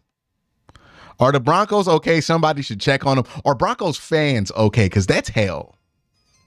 That didn't even happen to 0-16 Browns. 10 also had the best run D in the league. Tennessee had the best run defense in the league besides us. Yeah, it's crazy. Professor Chaos says, I also picked up Kareem last week. Thompson Robinson taking the reins from Deshaun Watson. So That's short. Strong's going to be a little bit short of the line to game. Night clock running now with $1:48 left in this fourth quarter. Reminder to keep it here. The State Farm postgame show comes your way next. JB, Phil, Boo. Sly, we've made it. Another team quit halfway through the fourth. Yes, sir. Third Sunday of the NFL season. The State Farm postgame. They're going for this? They should. Why not? Just impressive, but when just consider everything, the psychological hurdle that Cleveland had to clear, watching their star and most indispensable player, certainly on offense, carted off the field in Pittsburgh. Gives Kevin Stefanski and that staff all kinds of credit. Looks like the Browns. Corey Roberts says, "Are the Broncos?" Yeah, I don't know if the Broncos are okay, Corey. They're in hell. They're in hell. Heard the DD at the top, what the plan of attack was going to be, trying to replace Chubb. And Kevin Stefanski told us it's going to be a player by committee approach. Elijah Moore still getting himself acclimated to this offense as well. And again, if you're able to spread it out and you're able to get those short passes on first down and use that as a replacement, it makes it a lot easier. Tennessee. Oh yeah, thank you for that, Sly. Yeah, we're just waiting for this one to end. When this game ends, I'll be streaming on the Bleacher Report as well. So make sure you check that out on the app. And we'll do the post-game show then. So many things happen. Who does Tennessee send out? Do they send out Will Levis? Monty Rice. There's a schedule upcoming for Kevin Stefanski. This one's huge when you consider what they have over the next 2 weeks. Yeah. Amazing the difference a week makes. Absolutely. Now you got to go in and beat Baltimore, though. It's going to be a tough game next week. You get that bye week, and then you play San Francisco. They'll be able to see it. But hey, you know you'll come into that bye week at least 2-2. Are they able to keep up? They got Malik Wills out there. Jackson and Ravens. Jeez. Right now, San Francisco. Alex Wright is having a day. Quarterback change for Tennessee with Ryan Tannehill's day done. Malik Willis now taking the reins. This is what is upcoming for Mike Vrabel as they go home Alex Wright is having a day. next week. And again, all the questions for them, at least for the most part, will be on their offense. Trying to get that offensive line solidified. And just somehow put Ryan Tannehill in a comfortable position to try to make some plays. Good job. Good job. Maybe a steady diet of Derrick Henry is in order and try to get him on track. And that's ball game. Kevin Stefanski and the Cleveland Browns win it convincingly over the Tennessee Titans here in week 3. Browns will get to 2-1 as Tennessee will head back to Nashville, licking their wounds at 1-2 on the young season. 27-3, your final from Cleveland. Now it's time for bonus coverage as we get you to James Brown in New York. A 5-sack defensive effort by Cleveland powers into victory. We'll take you to Indy and Baltimore. Baltimore.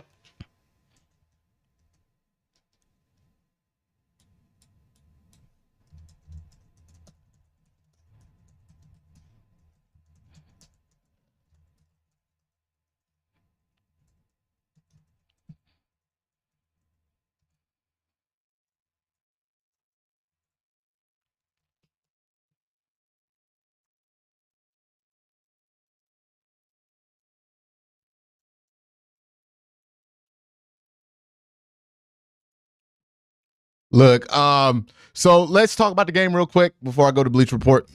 Let's talk about the game real quick. I thought defensively, obviously, that was the game that you wanted to see. Strong performance here. We're watching Indianapolis versus Baltimore in the final minute. We're going to see if Indianapolis can pull the upset here. They're in field goal range, so it should go to overtime.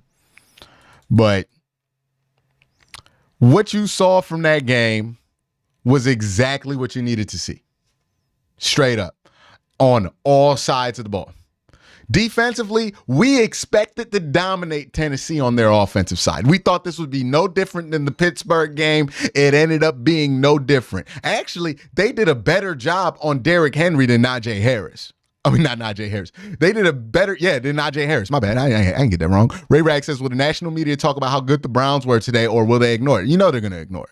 They're going to ignore it and talk about the bad play. Like, here's the thing. You'll see that bad highlight that Deshaun had on sports highlight reels, and people will tweet it out of context and be like, oh my God, how bad is he? But nobody will actually tweet out the stat line. 27-33 for 289 yards, 2 touchdowns. Should have been 315 and should have been 3 touchdowns, but the referees messed that one up. So, look. Miles, Denzel, Grant, JOK, Wright, Ford, all day had good games today. I think you had tremendous days. I thought Jerome Ford was really good as a receiver as well. I thought that Deshaun Watson was on time, was trusting the offense. Let's see if Indy can tie this game here. And it looks like they're going to tie it. And Baltimore is going to have a chance to win it. But hey, man, you know where you don't want to be. Tied with Baltimore, 57 seconds left when they got Justin Tucker and Lamar Jackson. So this is going to be a tough one for Indy. But this is exactly what you wanted to see. There is nothing about this game that you will want to change. I think this is like there may be some things that you want to change, but this was it. It felt like it clicked game. Right? I feel like this is the game you can build off. There's going to be some confidence from this. Deshaun's going to be more confident, letting the trigger go, trusting the offense. It's a process, right? For Deshaun to trust the offense. It's a process. And you want games like this to help accelerate the process. Next week's going to be tough. Baltimore's defense is no joke. Roquan Smith is a good run defender, right? So you're going to have to throw the ball. But it's a winnable game. It really is. And it's a winnable matchup. So again, it's exactly what you want to see. Like I keep saying that. That's all I can really muster out here.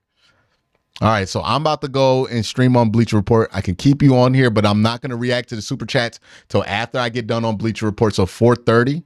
So if you super chat, I promise you I'm going to get to you. I just have to get through the Bleacher Report stream.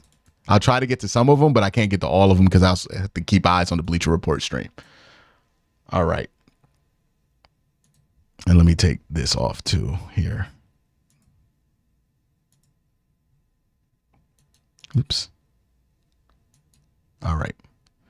And here. So we kind of finish out, watch and see if Baltimore can pull this off. Bateman and it's second down. Dallas Flowers had the coverage.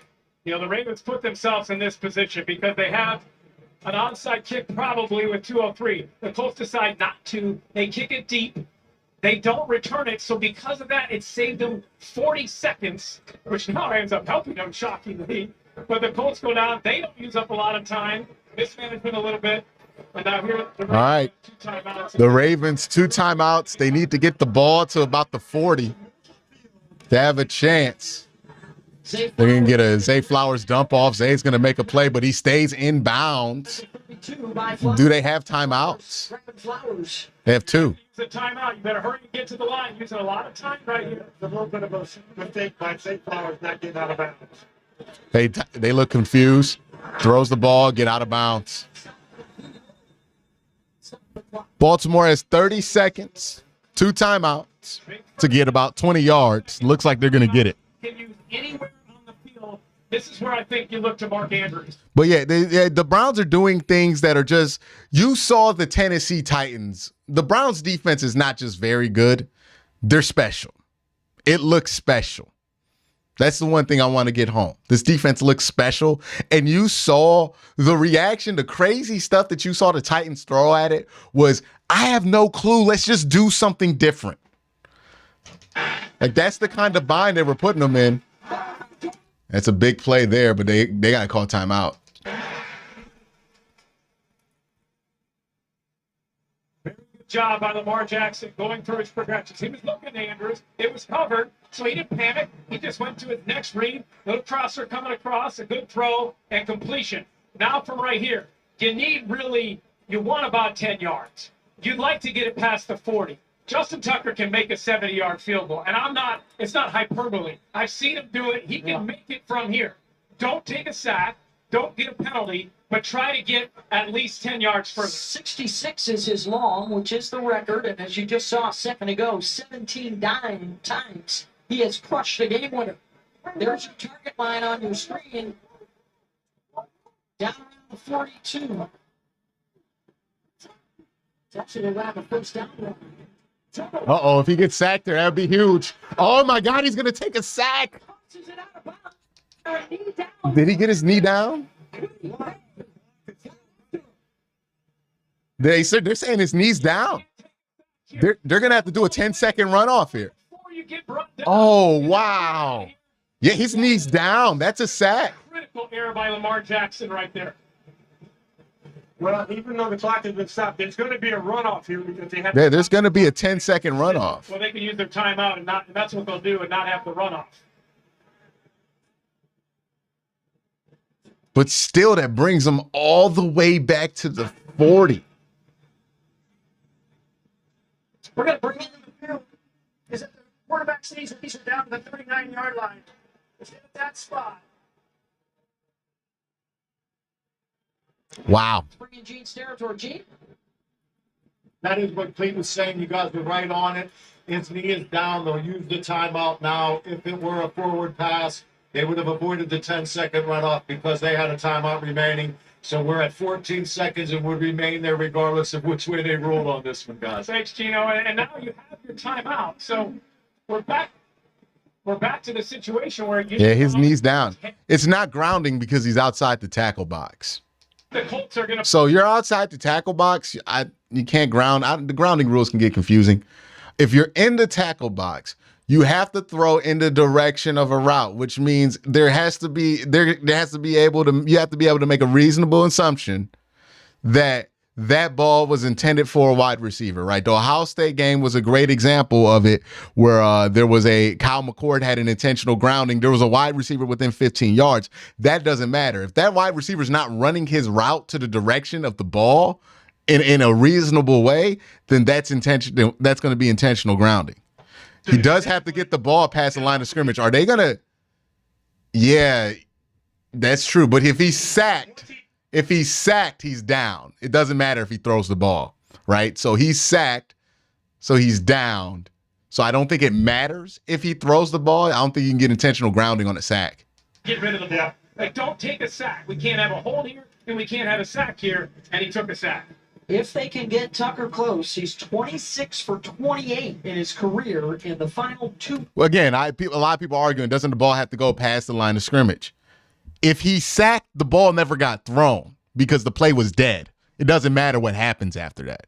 And try to pick up another 6 or 7 yards. If you got Mark Andrews open 10 yards, So it's not intentional grounding. down and hit him. And we're also going to count the defensive backs here, guys. If they brought on another little prevent, perhaps. Well, what they're going to do, Beth, is they're going to line up guys within about 4 or 5 yards from the boundary and have them at about 10 yards deep, 20 yards deep.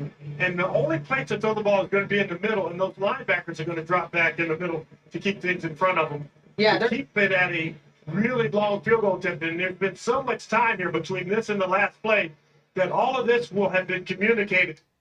Again, you guys are focusing on the wrong thing. It's been called a sack. He was down. It does not matter if he threw the ball after he was sacked. The play's over once he's sacked. Field around the 40, the linebacker.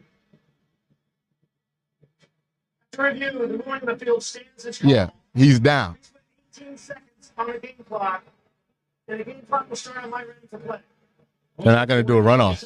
Just got to be ready to snap it as soon as they're ready for play. You can't waste any of this time because that's where you keep. Oh, I hate this defense that the Colts are in.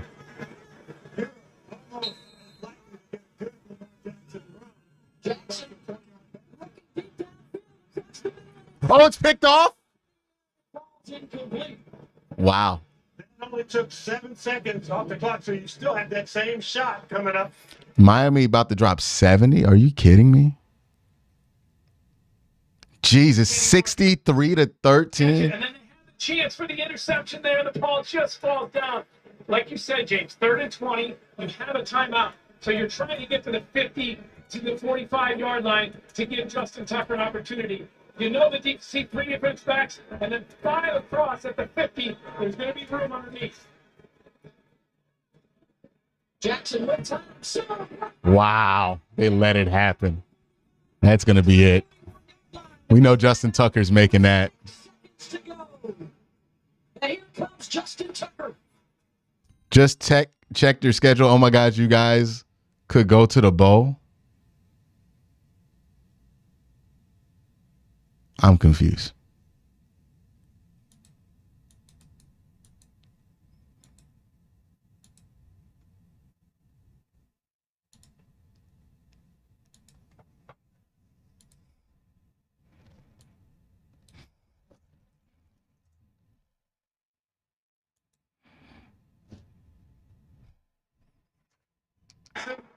I don't know if you could ice Jason Tucker. I don't care how cold it was out. Justin Tucker's an absolute body.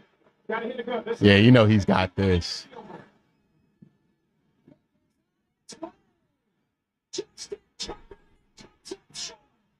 Whoa, he missed it. Wow. Wow. Wow, it's crazy. All right, we're going to go live for the post-game show.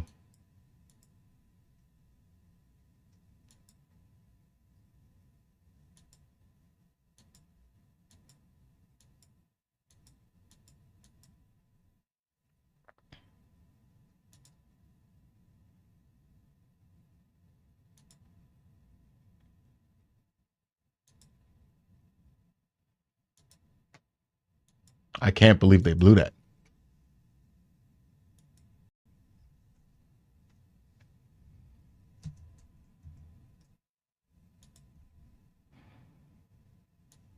It's crazy.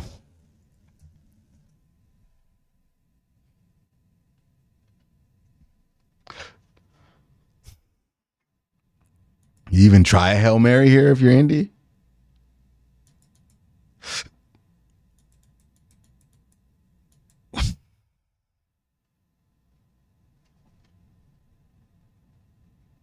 Oh, they're going to try something here. Minshew will throw it into the ground. I mean, I don't understand that at all. We're going to overtime. All right.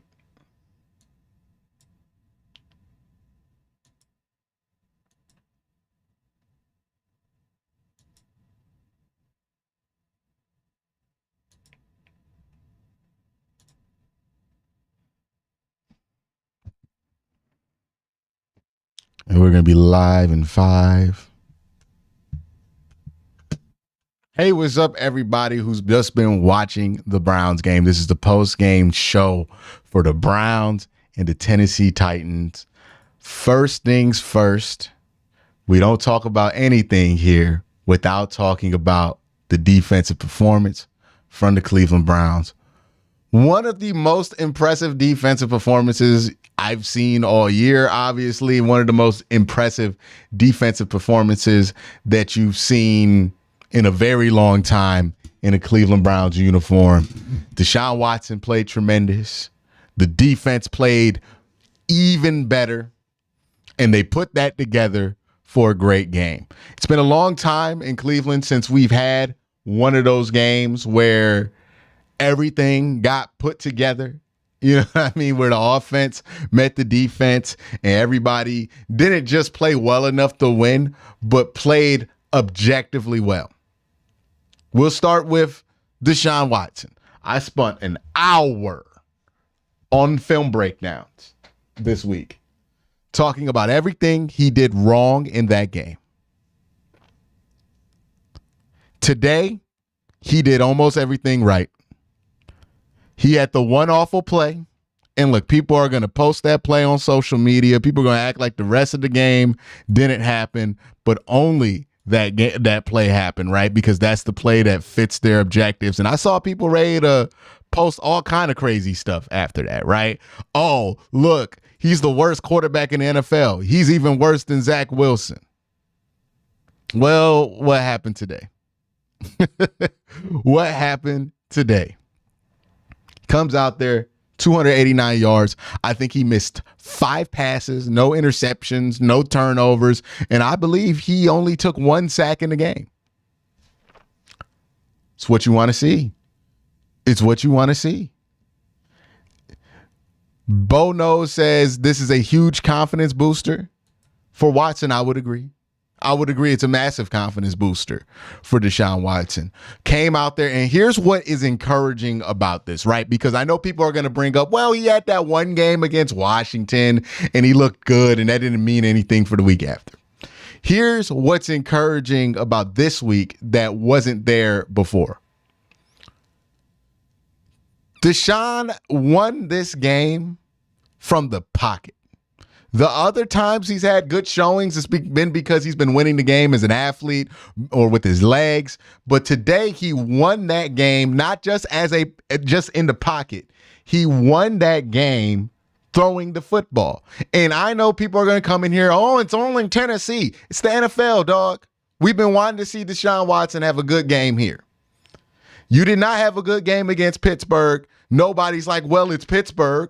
They're supposed to be a Super Bowl caliber defense, right? So whenever somebody comes in here with that BS talking about, oh, it's only Tennessee, remember, nobody said, well, it's Pittsburgh last week, right? Nobody was willing to say that. Anybody who's saying that in chat right now, nobody was saying that last week, right? Nobody was like, well, it's Pittsburgh. They got TJ, they got Minka, ooh, they're really good. Nobody cares about that. But when it's a team that they don't feel like is good, oh, it don't matter. You was playing Rutgers. It's an NFL football team. Last I heard, y'all think Mike Vrabel is a great coach, right? And Deshaun Watson came out there and absolutely had a great game. Won the game from the pocket, right? He made the one mistake where he threw the ball backwards for absolutely no reason. One of the most mind-bogglingly stupid plays I've ever seen in my life. But again, I talked about this on my channel. The Dolphins put up 70. Oh, my gosh. But I talked about this on my channel. If you've been paying attention, I said, it's not about the bad day you have or the one bad play you have that defines you. What defines you is how you bounce back. And for this Cleveland Browns team, they had a bad day on Monday. They had an awful day on Monday. A no good, down dirty, stinky, bad, awful day. Can't do nothing about that. Just missed a wide open guy. I'm watching the Colts game too. Awful day. But that doesn't define you. One loss in the NFL season, no matter how bad, doesn't define you. Unless you're the Denver Broncos and you found a way to lose by like 70. I don't know what that is. But one bad play, One bad game doesn't define a season. One bad play doesn't define a game. And actually, what does define somebody isn't when they have a mistake. It's how they respond to the mistake. Show me what you're made of. A lot of people can do right when everything's going right. But it takes a special type of person to do right after they done messed up. Right? Oh my gosh, this game's over. But it takes a special kind of person to deal with adversity, know that you're messing up, and make the corrections to get better. What happened after that play? People will talk about the backwards pass because they want to do the LOL, Deshaun's not good thing. Okay, fine and good. That's fine, whatever you want to do there. But talk to me about what happened after that play. What happened after that play was they recovered the ball. It was second and like 20-something. And Deshaun rears back, throws a beautiful ball to Amari Cooper, so good that it forces the defender to get a pass interference call to get the first down. Then comes back and throws a nice touchdown pass, best throw of the season for him. And then came back and played his best football in the Cleveland Browns uniform, the best football you've seen him play since 2020. You can talk about that bad play all you want. Nobody cares. It's not that you had one bad play. It's how you respond to the bad play. It's how you respond to the bad week. A lot of people were out on this Cleveland Browns football team after a bad day on Monday, but it was just one day. How this team responded to that bad day was going to determine everything about what this season was going to be. And they came in and gave an emphatic statement. We ain't done. This season ain't dead. This defense is elite. We are one of the best teams in the AFC, and damn it, we're going to prove it. Now, again, the Titans, they're not going to be in the AFC Conference Championship game or nothing like that. They have a lot to work on. They have some quarterback issues. They're not a good team. The Browns should expect to do this on good teams, but it still matters how you respond to a bad game. They should be 3-0. I understand that, but they're 2-1. Defense, let's talk about that. Myles Garrett is the best defensive player in football. I'm tired of debating it. I'm no longer debating it with anybody. He's better than TJ Watt. He's better than Micah Parsons. He's better than your favorite. And you know who thinks that? It's not just me. It's the defensive coordinators in the NFL. It's Mike Vrabel who thinks that. Because Myles Garrett gets the most respect that any defensive player gets in the NFL. Nobody is more respected by offensive coordinators than Myles Garrett. You know how I know this? Look at the deaths that teams do. The things that teams are willing to do. The depths that teams are willing to go to avoid dealing with Myles Garrett. We saw that hand in hand today. Myles Garrett lines up on the third down. Mike Vrabel tells, this offensive staff for the Titans tell two tight ends to basically mirror Myles Garrett. Myles Garrett runs to the left side, two tight ends run to the left side. Myles Garrett runs to the right side, two tight ends run to the right side. Myles Garrett starts darting back and forth, two tight ends start darting back and forth. They got to call timeout. They double-teamed Myles Garrett. They didn't just double-team Myles Garrett. They were going to double-team Myles Garrett on the line of scrimmage and then double-team him again with two tight ends. They were begging, terrified of Myles Garrett. And the hilarious thing is after that timeout, guess who got his third and a half sack of the game? Myles Garrett. He's the best football player on the planet. Offensive coordinators are the ones who think this. I'm not wrong. You can't prove me wrong. Oh my God, great catch by Michael Pittman. My goodness. You can't prove me wrong on this because the offensive coordinators believe it. That's who the best defensive player in football is. It's Myles Garrett. He definitely terrorizes the most offenses. People were complaining about him after that Pittsburgh game. Oh, he didn't do this. He didn't do that. Myles wasn't good here. Yeah, whatever. Myles was all over that game. We know it. He's the best defensive player in the NFL. Look, Myles Garrett is an alien. There are really good defensive edge rushers. I think TJ Watt is excellent. He's a Hall of Famer even. I think a lot of guys in the league right now are very good. Micah Parsons, very good. Really good. Elite. But Myles Garrett on a different level, man. And nobody is this fearful of anybody in the NFL other than offensive coordinators versus Myles Garrett. That was proven today. Then we look at the other parts of the defense. No Greg Newsome. They found a way to play some good football in that secondary. I appreciated the type of football they did. Cam Mitchell had a rough day. I would say Cam Mitchell had a rough day. Wasn't really impactful in the run stops. Got targeted a couple times. You know, he looked like a rookie out there. That's fine. We need Greg Newsome to come back against the Ravens next week. But he had a rough day. He had an absolutely rough day. That's fine. But everybody else, really good. Can we talk about these linebackers yet? Because this is another portion of the team where people thought the Browns weren't good enough.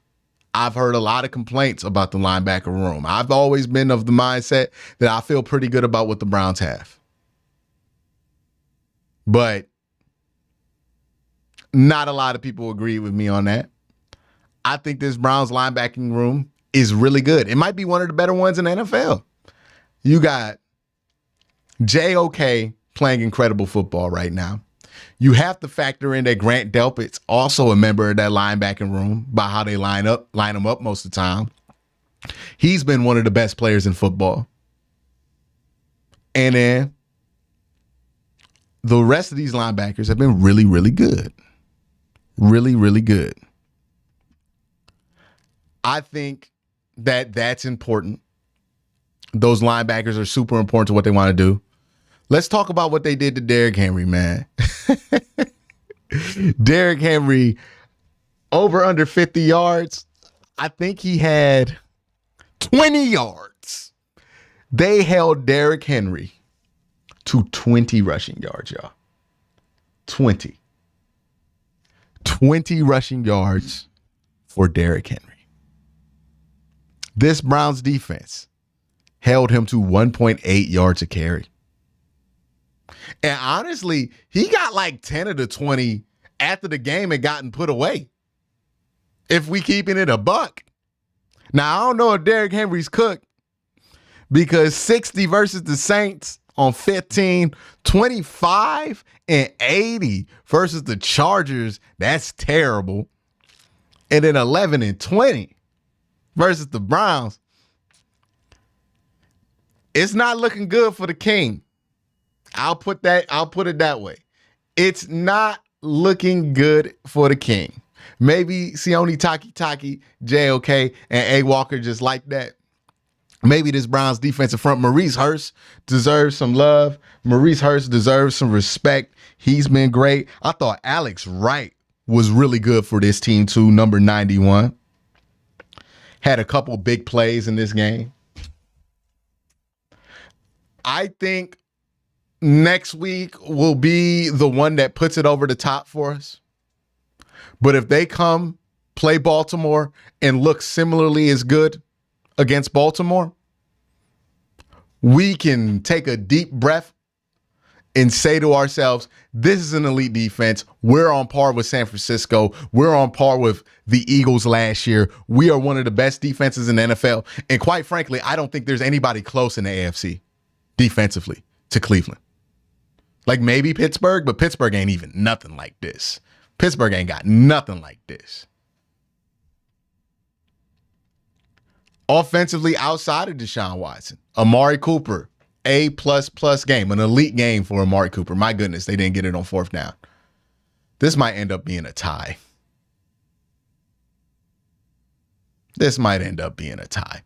But Amari Cooper drawing multiple offsides penalties. I mean, not offsides penalties, pass interference penalties. I thought he was great in this game. Let's put a poll out here. I want to see on Bleacher Report who is the MVP for week 1. Well, not week 1, week 3. Was it Myles Garrett?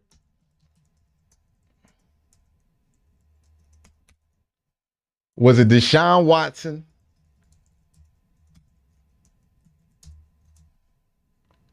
Was it Amari Cooper?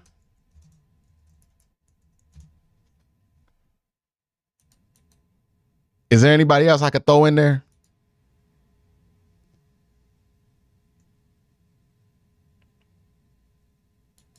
Amari Cooper, Deshaun Watson, Myles Garrett, Jerome Ford,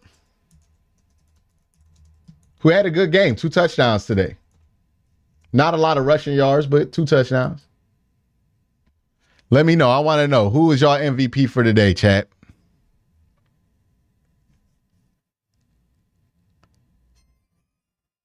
The only plays the Titans were 50-50. Were 50-50 balls. Not much you can do on those. Yeah, they call 50-50 balls for a reason. Oh, Martin Emerson did a great job, I thought, on DeAndre Hopkins.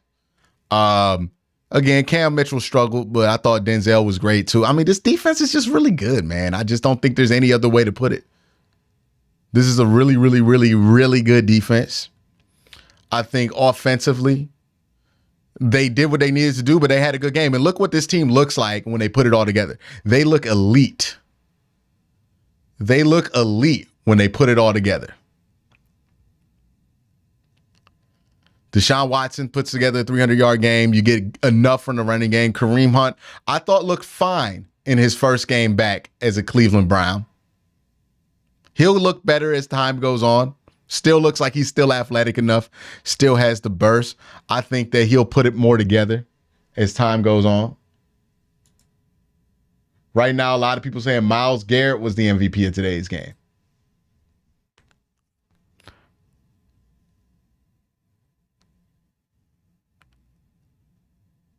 But Jerome Ford did what he needed to do, especially that's going to be a delay game. Jerome Ford did what he needed to do as a supplemental piece, ran the ball well when he was asked to, and then caught the ball when he needed to catch the ball. He had a nice wheel route where he flashed open. There was confusion. And look, how nice is it not to be on the receiving end of that confusion? How nice is it not to be on the receiving end of that confusion for it? Bo Knows says Myles Garrett gets held every damn play seriously. It is true. He even says that JOK is a top linebacker in this league. Jam Boogie says we need a new left tackle. I don't know what's going on with Jet. I didn't think Jet played bad. Did anybody else think that Jet played bad? I didn't think that Jet played bad. I thought Jet played well. I really did. I thought Jet played well today. Now the question is, we know that this Browns team can look good when their defense allows them to get ahead. The question is, one, is this the Deshaun Watson we're going to see for the rest of the year? That's the questions we have looking forward to. Is this the Deshaun Watson you're going to see for the rest of the year? Is this the guy? Basically, is he going to be the guy we got delivered? And I think what was so cathartic about this game was Browns fans have been waiting to get a game like that from Deshaun Watson since they traded for him. I think this Indianapolis game is about to go be a tie. This looks like a tie to me. Oh no, good run here. And they're in field goal range. But we've been waiting, Browns fans, to see it with Deshaun Watson, right? You get those first 6 games, you don't really get a good game. Like, you got a couple of good moments in that Washington game, but you didn't get an objectively, no asterisks, this was a good game. Look at what he did here. Look at how he executed the offense. This was a undoubtedly good game. You didn't get that with Deshaun. for the last 8 games. And a lot of people were concerned, rightfully so. Today was the game to get the monkey off the back. Hopefully, this gives him more confidence. Hopefully, this gives him more trust in the offense. And hopefully, we start to see the old Deshaun Watson form back up. It's no guarantee. Next week is a much different game versus the Baltimore Ravens. But still, this is what you want to see from him. He delivered. Got to give credit for that. Whole team was in sync. I believe that. And Perez, it felt like the whole team was in sync today. It didn't feel like they were trying to figure it out in the middle of the game. It didn't feel out of rhythm or ugly at points. There was the Elijah Moore fumble, but even that drive, they were moving. There was a 3-and-out after the first drive. Those 2 drives were really the only ones where I felt like the Browns couldn't move the ball. Every other drive, they were able to move the ball. They were able to move the ball well. And I remember saying this earlier this week where I was like, hey, they need a game like this because the Browns were like 3 bad possessions away on offense from getting heavily booed by their home crowd in week 3. That's where the frustration had been. The people needed to see a proof of concept on Deshaun Watson. Too much money, too much time has passed for people not to want a proof of concept. They wanted a proof of concept. They showed the people today a proof of concept with Deshaun Watson. When things are going right, it's going to look like this. He's going to be able to dice you up. Some of these throws that Deshaun Watson made in this game were 2020 Deshaun Watson throws. That one throw to Amari Cooper where the ball looks like it just teleported to Coop's hand, that was 2020 Deshaun Watson. That one throw to Donovan Peoples-Jones on the outside where Donovan didn't even have to make an adjustment to the ball, it just dropped in his pocket. That was 2020 Deshaun Watson. Now I want to see some of that 2020 Deshaun Watson in the middle of the field. Still didn't see that this week. He had a dig route. That was good, but still didn't see as much as that as I would like to see. That's the next step for him. But on the outside, he got it. He got confidence in his arm. He's got confidence in how he throws the football. He has major confidence there. This overtime period is going all the way down to 1:40. And Baltimore has only one timeout. We're watching that game, obviously, as Cleveland Browns fans. What happens with Baltimore is going to be important. But with Deshaun, we needed that game. And that was a game where you can feel really good about the future with, right? Now, that doesn't mean everything's fixed. That doesn't mean you're not going to have any problems next week. That doesn't mean that the offense is going to be smooth, butter smooth like that.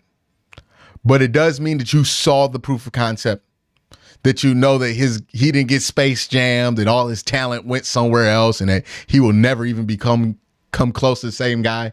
You saw it there. That guy's there.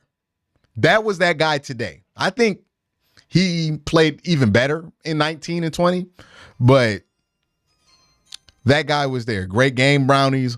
One day to celebrate, then on to Baltimore. Fantastic game today. I would say so. Thank you, Jeffrey. But for this Browns team, I feel like they needed this win. They needed this kind of game. Let's see if Matt Gay can win the Colts the game.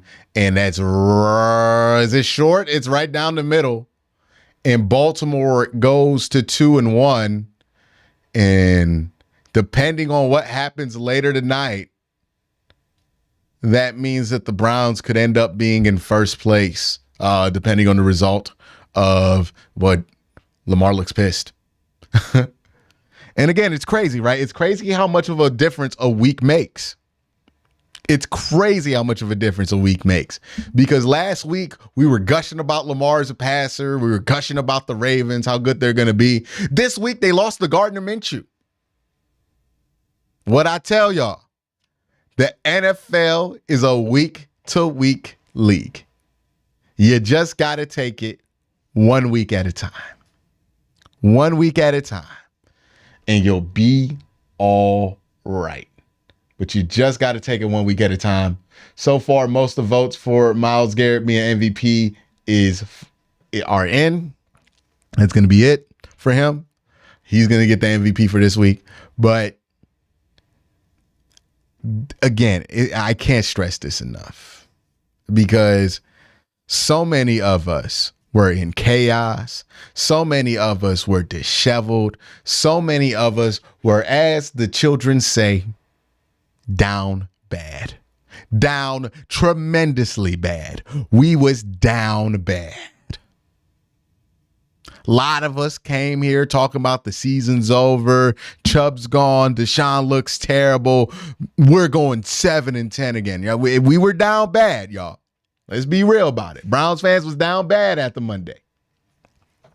But it's a week-to-week league, which means just because you had a bad day on Monday means nothing about Sunday. And just because you had a good game this Sunday doesn't mean anything about next week. It's another game. It's a whole new world. Deshaun's going to have to prove himself again in the division. The Browns are going to have to prove themselves. The Browns defense are going to have to prove themselves. You can't just win one game in the NFL and call it a season. I feel like sometimes we feel like that's the case. If you win a game in the middle of the season, you call it season. That's it. We're great. Or if you lose a game in the middle of the season, call it a season. We stink. That's it. It's a week-to-week league. It is a week-to-week league. What makes the Browns successful one week might not make them successful the next. But you can take things from those games as encouraging. This defense looking like this against Tennessee, we know this defense is great. We know a team like Tennessee can do nothing with us because they don't have the wide receivers to make us sweat. And we saw what this secondary looked like against the best wide receiving core in the NFL. We know that there's no wide receiving room that we're going to play that makes us sweat. So I don't know what's going to test this defense. Maybe San Francisco, a team like them. But it's been tested. This run defense is real. Straight up is real. Derrick Henry, 20 yards. We know this about this team, though. What we need to know about is Deshaun Watson. What we need more information about is Deshaun Watson. The biggest question from my film review and from many others' film review after watching Deshaun Watson on Monday Night Football was, is he willing to play in structure? Like, what happened to the Deshaun Watson who played in structure, anticipated throws, and was dead dime accurate? That guy wasn't there on Monday night. We need to see that guy. What happened to the Deshaun Watson that always had his eyes downfield? Deshaun Watson on Monday looked like the second something went wrong in the pocket, he was ready to run. That's not what Deshaun was in Houston. This was the Deshaun Watson we've wanted. Eyes downfield, not eager to get out the pocket, using his strength to make plays whenever somebody does get back there, being smart with the football outside of one brain dead play. And then also having the confidence in the offense to work in structure even when there's traffic in the pocket. It's one thing to work in structure when you're in camp doing 7-on-7s and there's no pressure. It's another thing to work in structure when there's pressure. He worked in structure with pressure. He was able to go downfield. He took what was there. He was patient, and it rewarded him. I hope he understands that this is the blueprint to his success this season. It's going to take a while till we see the 2020 Deshaun Watson in the middle of the field stuff. That kind of anticipation and trust takes a very long time. It's going to take a while. But what we saw today was good enough to get us there. And that was the most encouraging thing about what we saw in this game. It was good to see the defense be excellent, but we know this defense is excellent at this point. It was good to see the run game still be alive, but most of us knew that this run game was good still. What we needed to see was specific improvements from Deshaun. We know he could do out of structure stuff. We know he could do all that other stuff. We need to see him trust this offense. Will this Kevin Stefanski, Deshaun Watson marriage work? Can he trust the offense? Can he play in structure? It's there. The plays are there to be made. All he has to do is trust that they're there. He did that today. Hopefully, he continues to do that, and they continue to build off of that, and that's what happens today. That's what today was. Maybe that goofy throw backwards ends up being a catalyst, because before that, we were seeing, the usual Deshaun Watson stuff. After he made that brain dead mistake, we saw a different Deshaun Watson. It was as if he made that play and went, okay, I'm thinking too much. Let me just play ball. Like it felt like that decision was a breaking point for him, where he decided enough, absolutely enough. I'm going to just play football. I'm not thinking about it too. I'm not going to try to do all this and make it. I'm just going to take what's there and play football. And he did what he had to do. My God, if you had Devin Achane, oh my gosh, I had him and I think I benched him. Wait a minute. I think I just fumbled like a 50-point game on fantasy football. I got to check and make sure I did that. But I appreciate everybody on Bleacher Report. Y'all have a great day.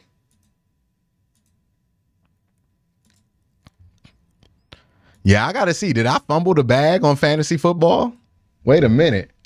Did I fumble the bag on fantasy football? Because I know I have them on one of my teams. It's Sleeper, right? That's the app that we use for the school one.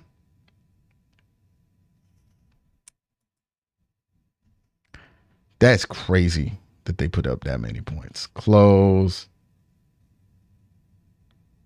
I got 50 points. Oh my God. Y'all. Yeah. Look at this. This is my fantasy football league. Let's go up. Look at the bench. And I benched Devin Achane.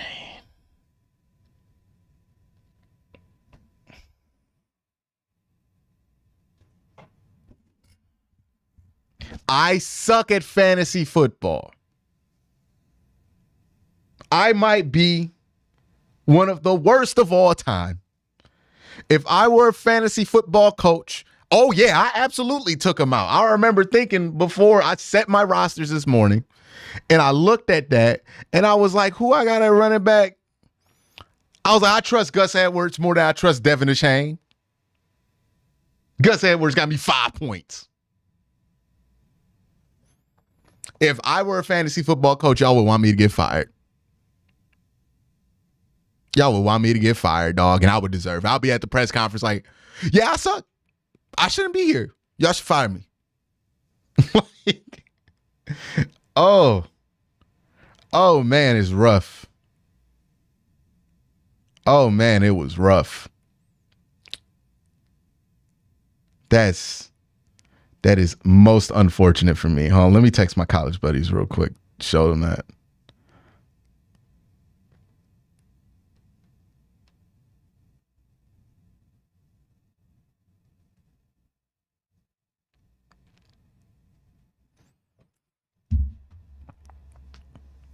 Hey, man, I call it like it is. I feel like I had Devin Achane in more than one fantasy league. Hold on. We're going to see how bad Quincy is in fantasy football real quick. Thomas Dalton says defense may be made for lose confidence in camp. Maybe the defense is so good he wasn't confident. I don't know. Maybe. This is an all-world defense, by the way, y'all. Get excited. I know it's just the Titans and whatever, but you don't do this to another NFL team unless you're legitimately great. And they've not just done it to one NFL team, y'all. They've done this to 3 teams in a row. And it looks easy. It looks so easy for this defense. Like, I'm actually convinced they're not playing their best football yet. That's the thing about this defense. I really think that they have better football ahead of them. What that looks like, God, I don't know, but they got better football ahead of them.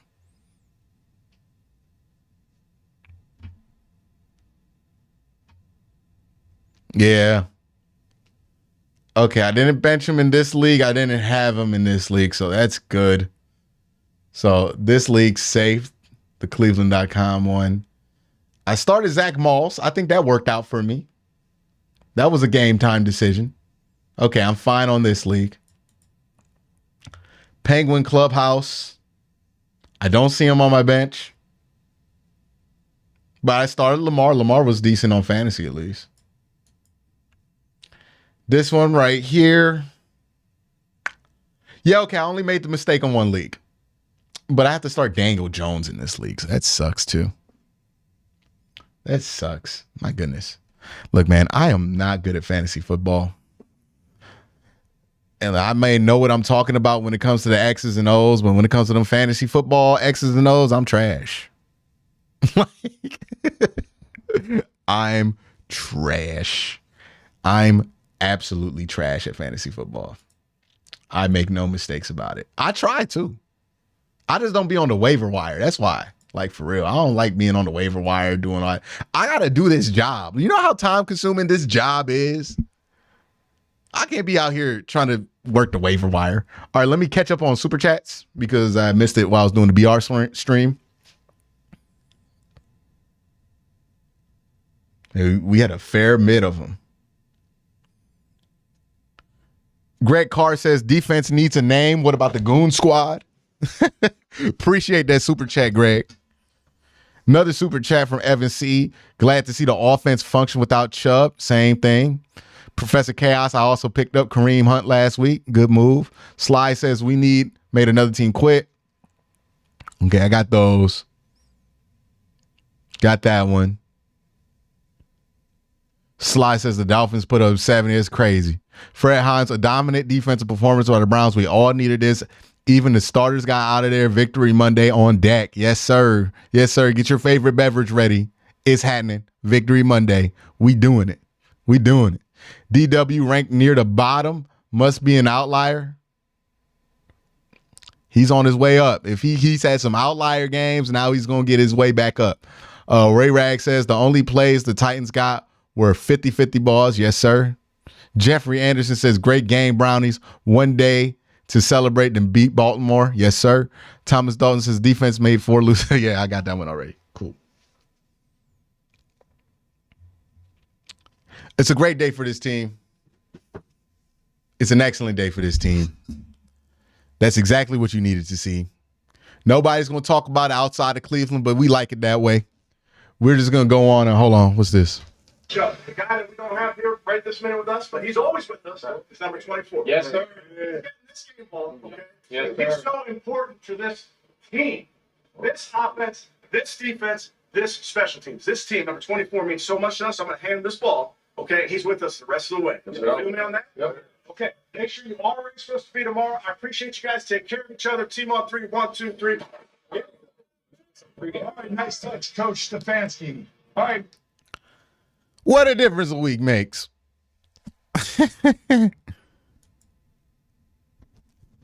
But it feels a lot different. We feel a lot different. All right, I got a lot of work to do. Got to put up the post-game video. Thank y'all for joining the stream. Thank y'all for having fun here. Thank y'all for Super Chat. I appreciate every single one of you that hit the like button, every single one of you that have commented in the chat, every single one of you that just stuck around for a little bit. Appreciate y'all. Everybody have a great day. Have a good night. I'll see you later. I'm dropping another video today, and then you know I'm coming back in the morning to get another one. We're going to get that Q&A going. We're going to get that Q&A going. Check out for Twitter for the question prompt there. So y'all have a good one.